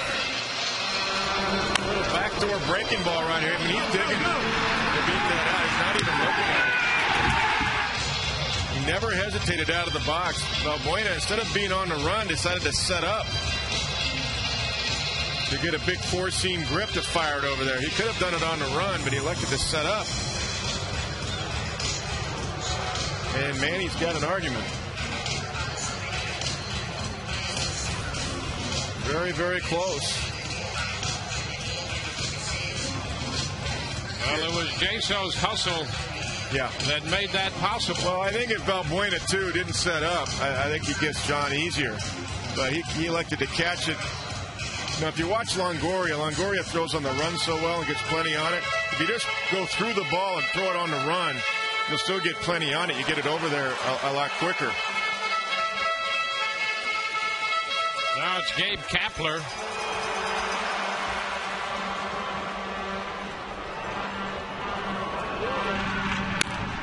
So's back in. I tell you, somehow, some way, you'd like to get a runner in the scoring position with Jason Bartlett on deck. As Jason, wouldn't you though? One thing he does hit with runners in scoring position. Kapler tries to bunt. That's a foul ball, and it's fouled off Redmond. So the veteran catcher trying to shake that off. Not a bad thought process by Gabe Kapler, who doesn't see that many righties, and his numbers aren't all that good against righties. Doesn't mean you can't hit them. I think if you saw more, you get better at it. But that's the thing about Kapler. Number one, he's a veteran guy. Number two, you know, the year he was out of baseball as an active player, he managed in the minor leagues, so he's always thinking about that. And it's he knows who's on deck too. He knows that's exactly right. Jason's a tough out with man at second base. A little bit wide there on a fastball. 1-1.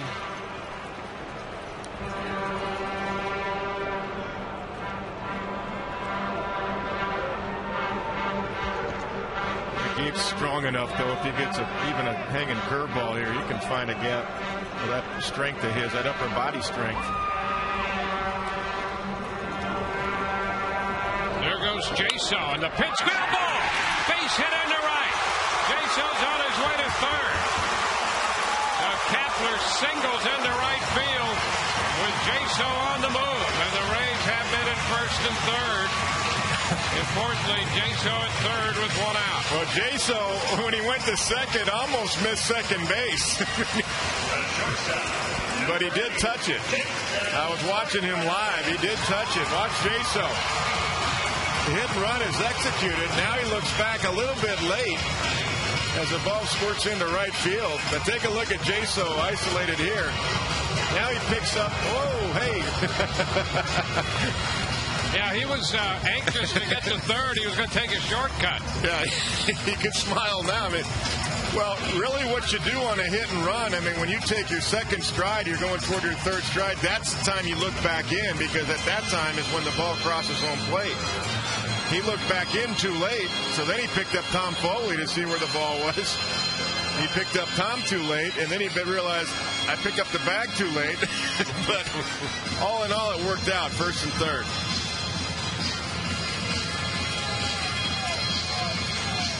But Jason Bartlett is due. You know, and here's the interesting thing. They have been at first and third, and Bartlett's been so good with men in scoring position. He's also 2 out of 6 lifetime against Jamie Wright. And Zobrist, who would be next, is a tough out. He's 0 for 3 lifetime against Jamie Wright. And that big conference on the mound with Manny Acta, his infield and his pitcher and catcher breaks up. And don't forget about the safety squeeze play, although the infield would be playing in. Everybody comes in, including the outfield. They're shallow. And the first baseman won't care in this situation if Kapler steals second if he leaves too soon on a bunt. And he shows bunt, takes the pitch, and that's a strike. And that's what that conversation was, because first baseman has to leave soon enough to make the play at home plate.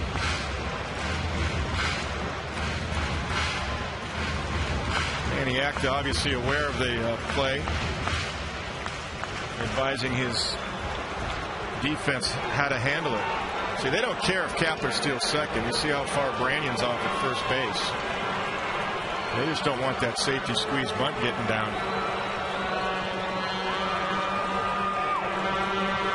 And the pitch taken for a ball.